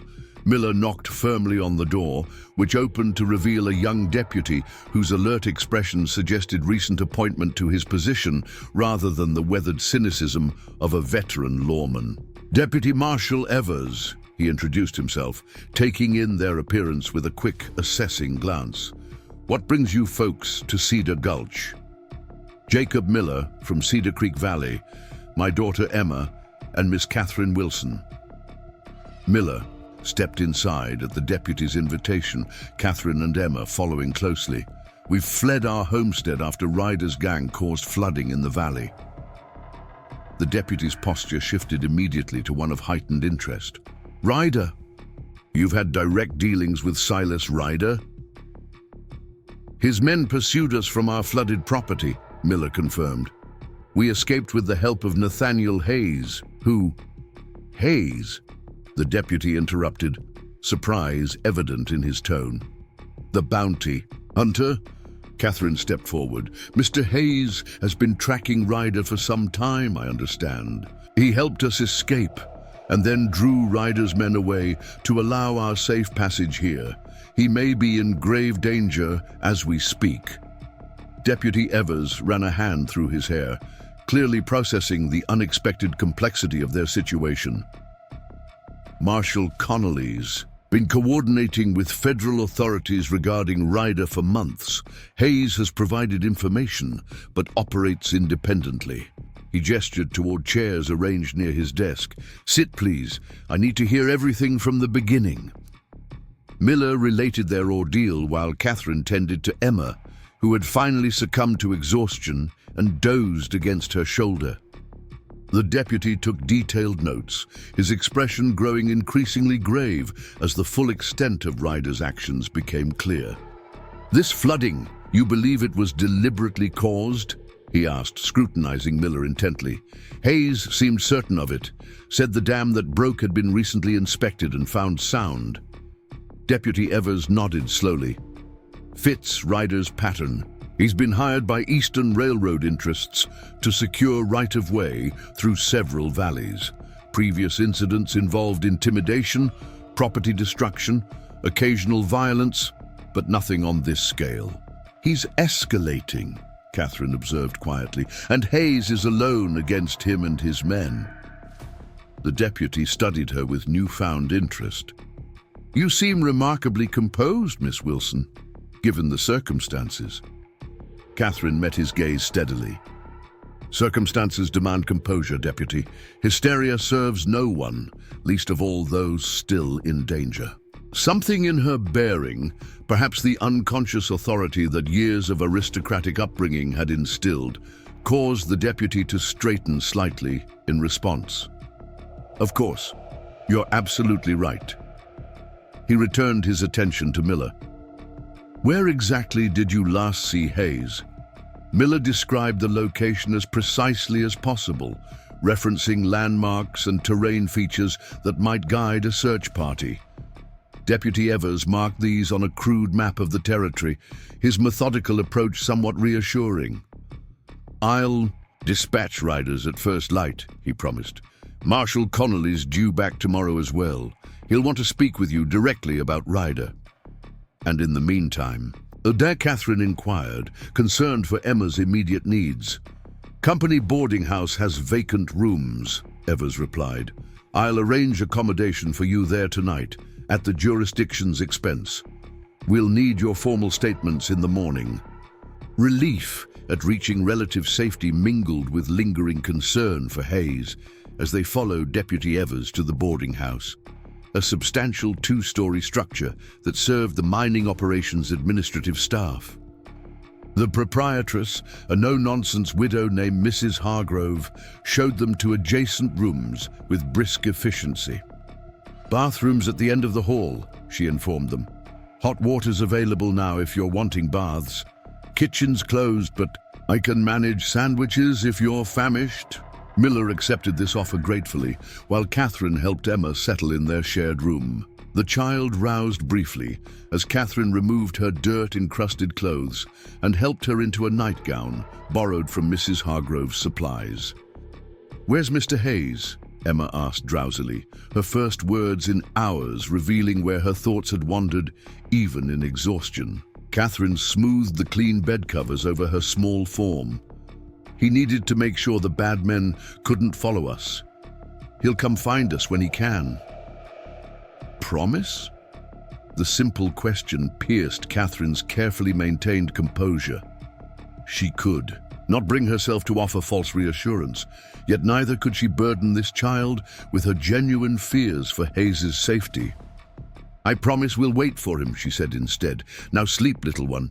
You've been so brave today." Emma's eyes drifted closed, her body surrendering to the profound exhaustion of their ordeal. Katherine watched her for several moments, marveling at the strange twist of fate that had brought her, a former aristocrat fleeing an unwanted marriage, to this remote mining settlement, caring for a homesteader's daughter while worrying about a scarred bounty hunter. A soft knock at the door announced Miller's return with a tray of simple food. "Mrs. Hargrove says hot water's ready if you'd like to bathe," he informed her, setting the tray on a small table. "Emma's asleep already." Katherine nodded. "She's exhausted but remarkably resilient." Miller smiled fondly at his daughter. "Gets that from her mother. Sarah never complained, not even during the hardest times." His expression softened with memory. "Would have liked you, I think. She valued straightforward strength in people." The simple compliment touched Katherine deeply. "I would have liked to know her as well.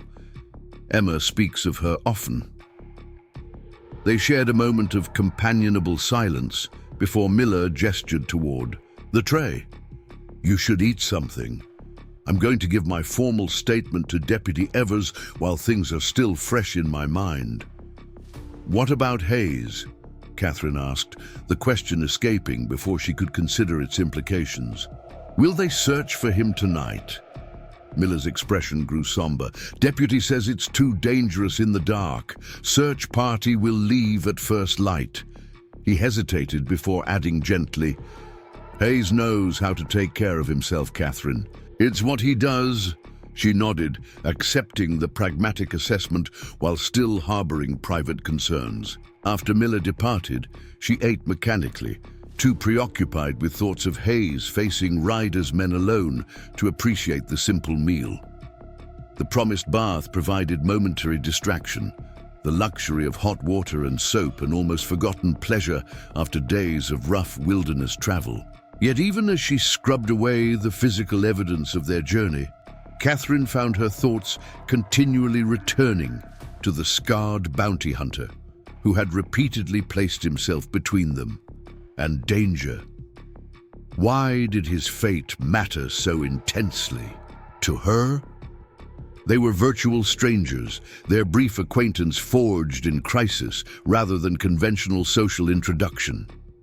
Yet in those few days, Hayes had revealed a character of remarkable depth, capable of lethal efficiency when necessary, but equally capable of gentle consideration toward Emma and respectful regard toward Katherine herself. She returned to their room to find Emma still sleeping peacefully, her small face relaxed in the first genuine security they had experienced since the flooding began.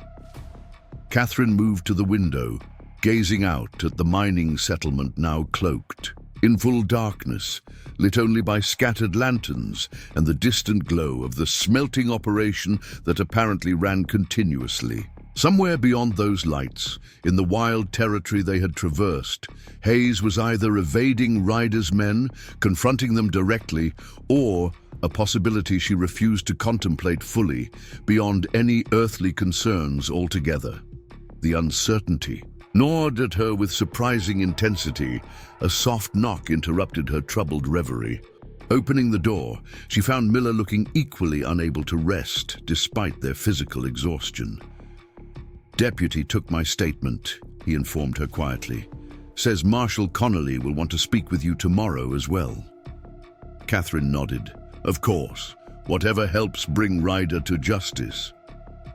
Miller studied her with unexpected perception. "You're worried about Hayes." It wasn't a question, and Katherine saw no purpose in denial. "Yes, he's risked everything for us. Strangers. Essentially, when he could have simply continued his hunt for Ryder alone. Not strangers anymore," Miller observed gently. "Not after what we've been through together." The simple truth of this statement resonated with Katherine's own feelings. Their shared ordeal had created connections that defied conventional social timelines, bonds forged in danger and mutual reliance rather than the careful, measured acquaintance her aristocratic upbringing had prescribed. "No," she agreed, "not strangers." She hesitated before adding, "I've been in Cedar Creek less than a week, yet I feel more connected to you, to Emma, to Hayes, than to people I've known my entire life." Miller nodded with understanding. "The frontier has a way of stripping away pretense, shows who people truly are beneath social niceties." He glanced toward the sleeping Emma. "Get some rest if you can. Tomorrow will bring its own challenges." After he departed, Katherine returned to her vigil at the window, her mind filled with images of Hayes moving through the darkness, pursued by enemies bent on eliminating witnesses to their crimes. The rational part of her recognized that a man, with his skills and experience, stood a reasonable chance of survival, yet concern persisted like a physical ache beneath her ribs. Eventually, exhaustion overcame even this persistent worry. Katherine settled beside Emma on the narrow bed, drawing comfort from the child's peaceful breathing. As sleep claimed her, her last conscious thought was a silent, fervent hope that morning would bring news of Hayes, preferably delivered by the man himself, scarred face and all. Morning in Cedar Gulch brought a flurry of activity as Marshal Connolly returned to find unexpected witnesses to Silas Ryder's escalating crimes. Katherine watched from the boarding house porch as riders assembled for the search party, their preparations methodical despite the evident urgency. Emma sat beside her, small legs swinging beneath the bench, her eyes following the same movements with childlike fascination. "Are they going to find Mr. Hayes now?" she asked, her innocent question carrying the weight of Katherine's own unspoken concern. "They're certainly going to try," Katherine replied, smoothing a hand over Emma's freshly braided hair. "Your father is helping them understand exactly where to look." Indeed, Miller stood among the gathered men, gesturing toward the mountains they had traversed the previous day. Marshal Connolly, a weathered man whose graying hair belied the sharpness of his gaze, listened intently, occasionally making notations on a map spread across the hood of a wagon. The search party departed within the hour, 8 riders equipped for extended pursuit if necessary. Katherine watched them disappear into the pass, leading back toward the wilderness, a curious hollowness expanding beneath her ribs as they vanished from sight. Whatever happened now lay beyond her influence, a position of helplessness she had not experienced since fleeing her arranged marriage in Europe. "Miss Wilson?" Deputy Evers approached the porch, his manner respectfully formal. "Marshal Connolly would like to take your statement regarding Ryder's activities when you're available." Katherine nodded, rising from the bench. "Of course. Emma, would you like to visit Mrs. Hargrove in the kitchen? I believe she mentioned something about cookie dough needing a helper." The child's face brightened immediately. "Can I really? Mrs. Hargrove specifically requested your assistance," Katherine confirmed, exchanging a grateful look with the deputy who had clearly arranged this distraction. Emma needed no further encouragement, darting toward the boarding house kitchen with newfound energy. The marshal's office appeared more imposing in daylight, a deliberate projection of order within a settlement that had expanded rapidly around mining operations. Inside, Marshal Connolly rose from behind a substantial desk, offering Katherine a seat with courteous efficiency. "Miss Wilson, I understand you've had quite an introduction to Cedar Creek Valley," he began, studying her with practiced assessment. "I'd appreciate hearing your account of events, particularly regarding Ryder's men and Hayes's intervention." Katherine related their ordeal with precise detail, maintaining the simplified version of her background while emphasizing the deliberate nature of the flooding and subsequent pursuit. The marshal listened without interruption, occasionally making notes but largely maintaining steady eye contact. "Hayes has been tracking Ryder for 3 years," Connolly commented when she concluded. "Started as a personal vendetta after Ryder's gang murdered his family, but he's built a solid reputation as a bounty hunter since then. Brings in his targets alive when possible, though Ryder's men have typically chosen to resist. He saved our lives multiple times," Katherine stated firmly. "Without his intervention, I believe we would not have survived." Connolly nodded, accepting this assessment. "Hayes is capable, no question there. My concern is that this time he may have deliberately placed himself in Ryder's path without backup." The implication hung heavily between them, that Hayes might have leveraged their escape as an opportunity to finally confront his longtime nemesis, regardless of the personal cost.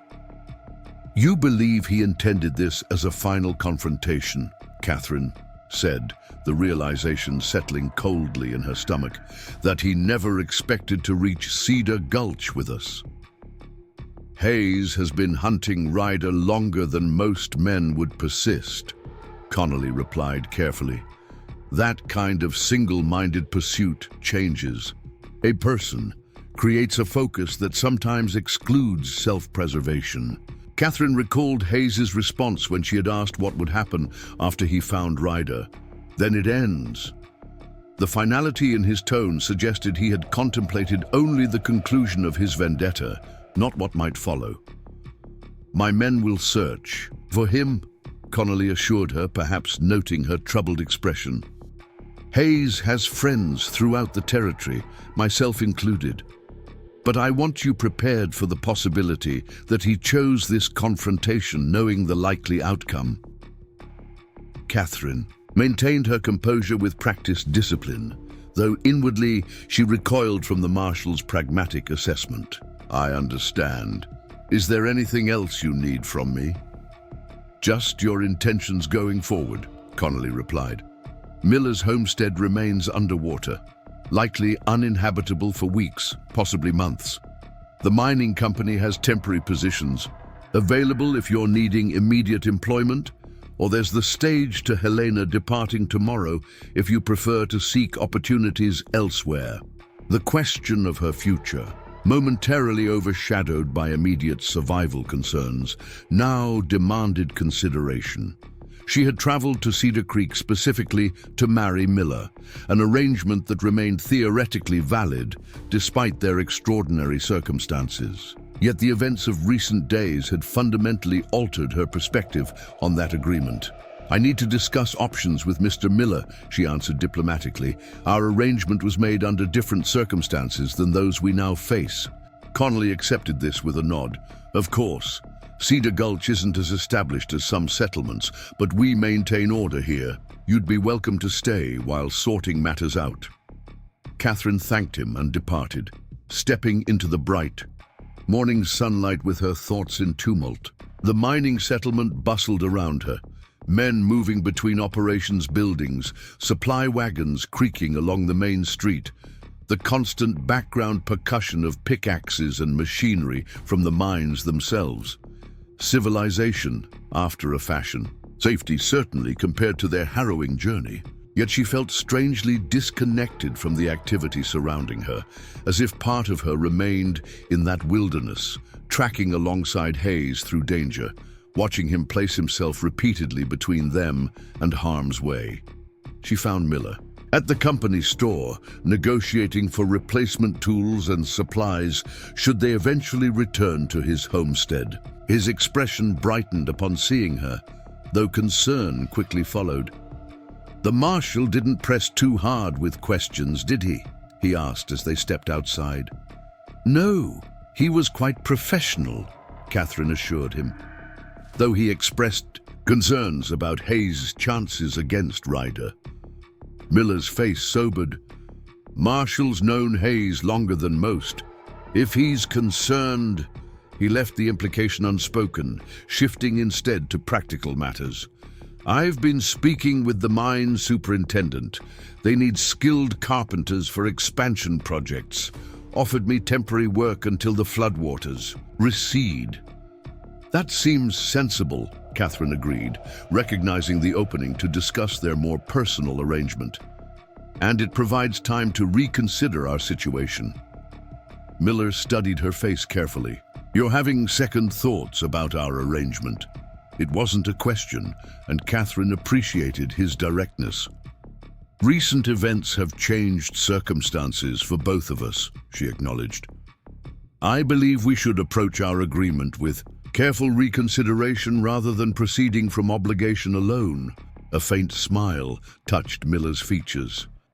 A diplomatic way of suggesting we've learned more about each other in crisis than months of correspondence could provide. Precisely. Katherine felt relief at his understanding. I remain committed to building a new life here.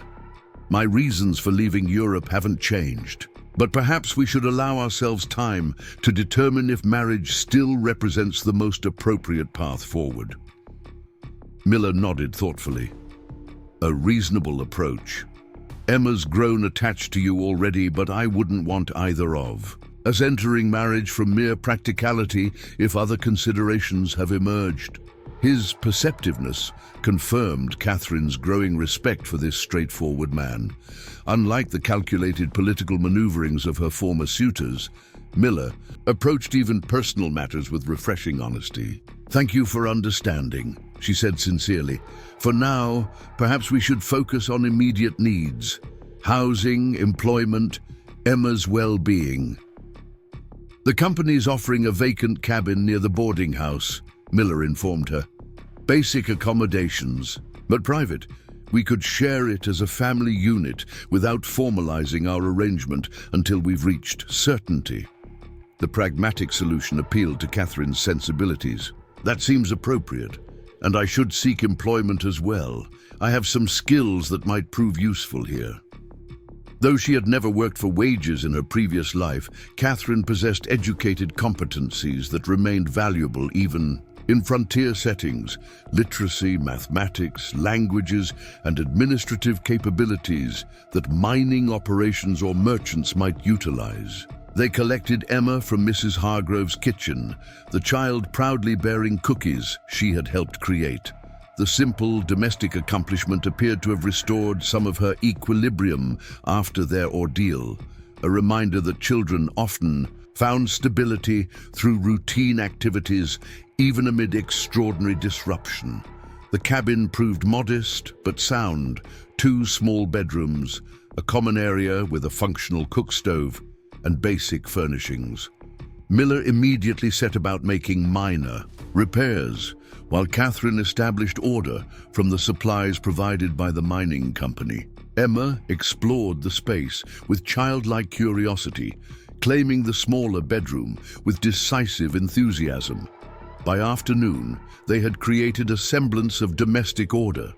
Katherine found unexpected satisfaction in these practical accomplishments, so different from the ornamental skills her aristocratic upbringing had emphasized. Here, value derived from genuine utility rather than social display.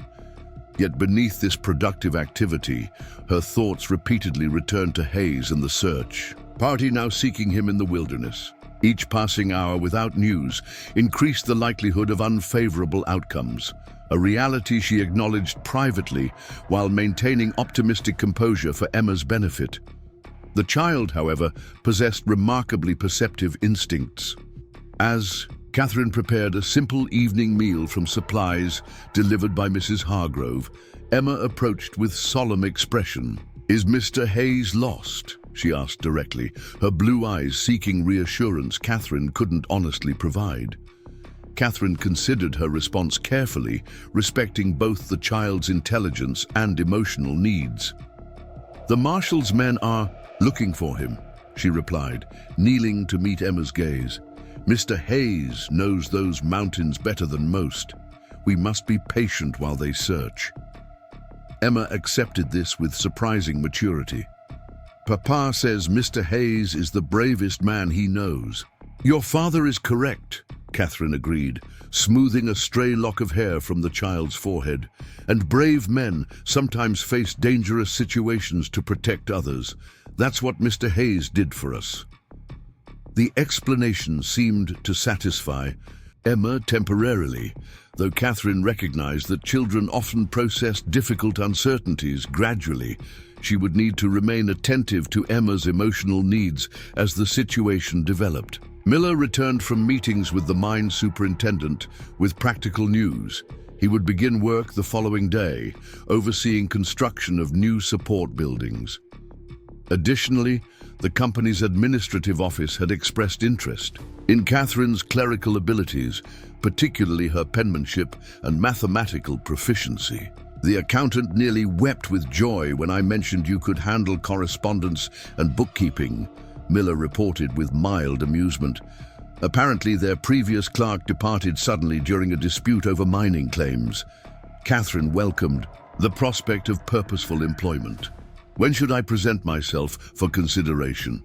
"Tomorrow morning would be appropriate. The office opens at 8. Miller hesitated before adding, "They've asked me to assess flood damage to other homesteads once the waters recede enough for safe passage. It would mean traveling back to the valley within a week or so." The potential return to the site of their harrowing escape carried obvious implications. "You hope to encounter the search party," Katherine observed, "to learn what happened with Hayes and Ryder." Miller nodded, not bothering to deny his motivation. "Marshall's men will report. Back here first, but I can't simply wait passively, not after what Hayes did for us." Katherine understood this impulse perfectly, having battled similar restlessness throughout the day. "I would go with you, but Emma needs stability after everything she's experienced." "She's growing increasingly attached to you," Miller noted, watching his daughter arrange her few salvaged possessions in her new room. "Your presence provides comfort I can't fully explain." The observation warmed Katherine unexpectedly. Despite her aristocratic upbringing, or perhaps because of its emotional constraints, she had never considered herself particularly nurturing. Yet with Emma, protective instincts emerged naturally, uninhibited by the rigid propriety that had governed her previous life. "Children often sense genuine concern," she suggested. "Emma knows I care for her welfare." Their evening passed in domestic simplicity, shared meals, stories for Emma, quiet conversation after the child retired. Yet beneath this tranquil surface, Katherine remained acutely aware of Hayes's absence, wondering if he fought for survival in the wilderness beyond the settlement's boundaries, or had already met a fate they would soon learn from returning searchers. Morning brought no news, but did provide structured activity as both Katherine and Miller reported to their respective employment positions. The mining company's administrative office welcomed Katherine's capabilities with evident relief, particularly her elegant handwriting and facility with numerical reconciliation. By midday, she had organized chaotic correspondence files and identified several accounting discrepancies requiring attention. The work, while considerably beneath her educational capabilities, offered immediate purpose and integration into the settlement's social fabric. Katherine found unexpected satisfaction in these tangible contributions, so different from the ornamental accomplishments her aristocratic upbringing had emphasized. Here, value derived from practical utility rather than bloodline or connection. 3 days passed in this fashion, establishing nascent routines amid lingering uncertainty about Hayes's fate. The search party had not returned, suggesting either extended pursuit or the grim task of recovering bodies from difficult terrain. Katherine maintained composed optimism in Emma's presence while sharing more realistic assessments with Miller. During private conversations, on the 4th morning, as Katherine walked Emma to the small school established for the settlement's children, commotion near the marshal's office drew their attention. A rider had arrived, his horse showing signs of hard travel, and was conferring urgently with Deputy Evers outside the building. Katherine felt her heart constrict with anticipation. This messenger likely carried news of the search party, and by extension, Hayes. "Is that about Mr. Hayes?" Emma asked immediately, her perceptiveness once again evident. "Possibly," Katherine acknowledged, unwilling to offer false reassurance. "Would you like to wait with me and see?" Emma nodded decisively, small hand tightening around Katherine's as they approached the gathering crowd. Deputy Evers spotted them and made his way over, expression carefully neutral. "Miss Wilson, we've received initial reports from the search party," he informed her. They encountered evidence of confrontation between Hayes and Ryder's men approximately 5 miles from where you separated. Katherine steeled herself for the worst. "And Hayes? Did they find him?" "Not yet," Evers replied, his tone suggesting in complex circumstances, but there were indications of multiple casualties among Ryder's gang. Marshal Connolly remained with several men to continue the search while sending this rider ahead with preliminary information. The news contained both hope and dread. Hayes had apparently engaged Ryder's men successfully enough to inflict casualties, yet remained unlocated himself. Katherine processed this with outward composure, while her internal thoughts raced through implications. "And Ryder himself?" she asked. "No confirmation yet," Evers answered carefully. "Initial evidence suggests at least 4 men involved in the confrontation, with 3 confirmed deceased. Ryder may have been among them, or may have escaped." Emma tugged at Katherine's hand, drawing her attention downward. "Mr. Hayes is still fighting the bad men," she stated with childlike certainty. "That's why they haven't found him yet." The simple faith touched Katherine deeply, though adult. Understanding suggested less optimistic possibilities. "Perhaps you're right," she replied gently. "We must continue hoping while the marshal searches." Deputy Evers nodded acknowledgement to them both before returning to his duties. Katherine delivered Emma to school with reassurances that she would collect any new information throughout the day, then proceeded to the administrative office where work might provide distraction from troubling speculations. The day passed with excruciating slowness, each hour bringing rising anticipation of further news, yet delivering none. By evening, Miller returned from construction duties with similar frustration at the information vacuum. "Superintendent received telegraph communications from outlying settlements," he reported as they prepared dinner. "Flooding has receded enough in parts of the valley to permit limited access. They're organizing assessment teams to evaluate damage to mining operations and homesteads." Katherine recognized opportunity in this development. "You mentioned possibly joining such efforts. Has that been discussed?" "I've been asked to guide a team through the northern section where our homestead is located," he confirmed. "Departing tomorrow, if weather permits." The potential for first-hand information about Hayes's fate hung unspoken between them. Katherine measured her words carefully, mindful of Emma setting the table nearby. How long would such an expedition require? 3 days minimum, possibly longer depending on conditions. Miller glanced toward his daughter, lowering his voice. "Mrs. Hargrove has offered to look after Emma if you're needed at the administrative office." Katherine considered this arrangement, weighing professional obligations against her growing attachment to the child. "I believe my employer would permit adjusted hours if I explained the circumstances. I would prefer to maintain Emma's routine as much as possible." Miller's expression reflected gratitude. "She trusts you completely. It would certainly ease my concerns knowing you're with her." Their discussion of practical arrangements provided structure amid lingering uncertainty about Hayes's fate. Katherine maintained composed optimism in Emma's presence, while private thoughts repeatedly returned to the scarred bounty hunter who had repeatedly placed himself between them and danger. Morning arrived with Miller's departure imminent, his pack assembled for the assessment expedition.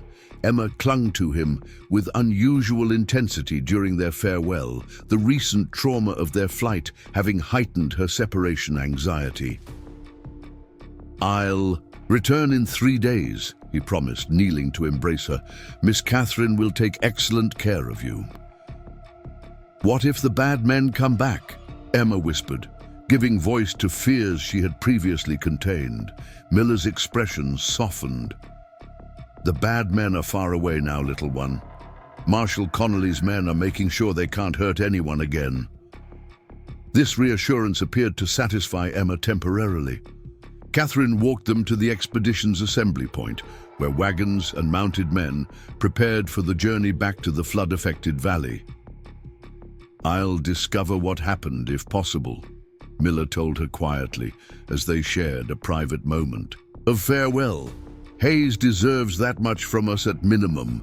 Katherine nodded, unexpectedly moved by his commitment. "Please exercise caution.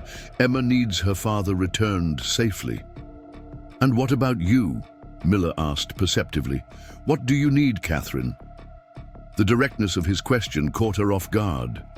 In her aristocratic upbringing, women's needs remained largely unacknowledged, subsumed beneath family obligations and societal expectations. Yet here stood this straightforward man, asking what she required with genuine interest. "Certainty," she answered honestly. "About Hayes, about our future arrangements, about establishing meaningful purpose here. I left Europe seeking self-determination.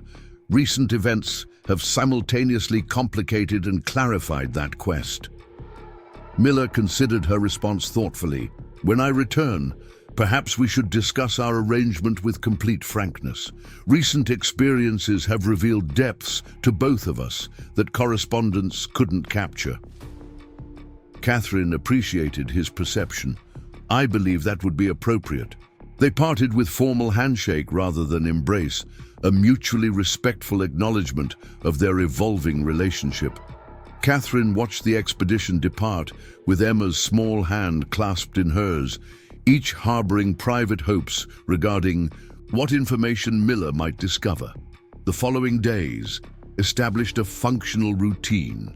Katherine accompanied Emma to school before reporting to administrative duties, collected her afterward, and maintained domestic order in their temporary cabin. The child demonstrated remarkable resilience despite recent trauma, though occasional nightmares revealed lingering psychological impacts requiring patient reassurance. On the second evening after Miller's departure, as Katherine read aloud from a book borrowed from the settlement's modest library, a sharp knock interrupted their domestic tranquility. Emma tensed immediately, her young mind clearly associating unexpected arrivals with potential danger. "It's likely just Deputy Evers with information," Katherine assured her, though her own pulse had quickened. "Wait here while I answer." She opened the door cautiously to find Marshal Connolly himself on their threshold, his weathered features bearing the exhaustion of extended wilderness pursuit. Her breath caught with anticipation of news, potentially devastating news regarding Hayes. Miss Wilson, Connolly acknowledged with a respectful nod. I apologize for the late hour, but I believed you'd want immediate information. Please come in, Marshal, she invited, maintaining outward composure while preparing inwardly for the worst. Emma had abandoned her position on the sofa, moving to stand protectively close to Katherine as the lawman entered. Connolly removed his hat, addressing them both with direct consideration. I've returned ahead of my search party to report our findings regarding Hayes and Ryder's gang. Katherine steadied herself, one hand resting supportively on Emma's shoulder. We appreciate your diligence, Marshal. What have you discovered? Up next, you've got 2 more standout stories right on your screen. If this one hit the mark, you won't want to pass these up. Just click and check them out.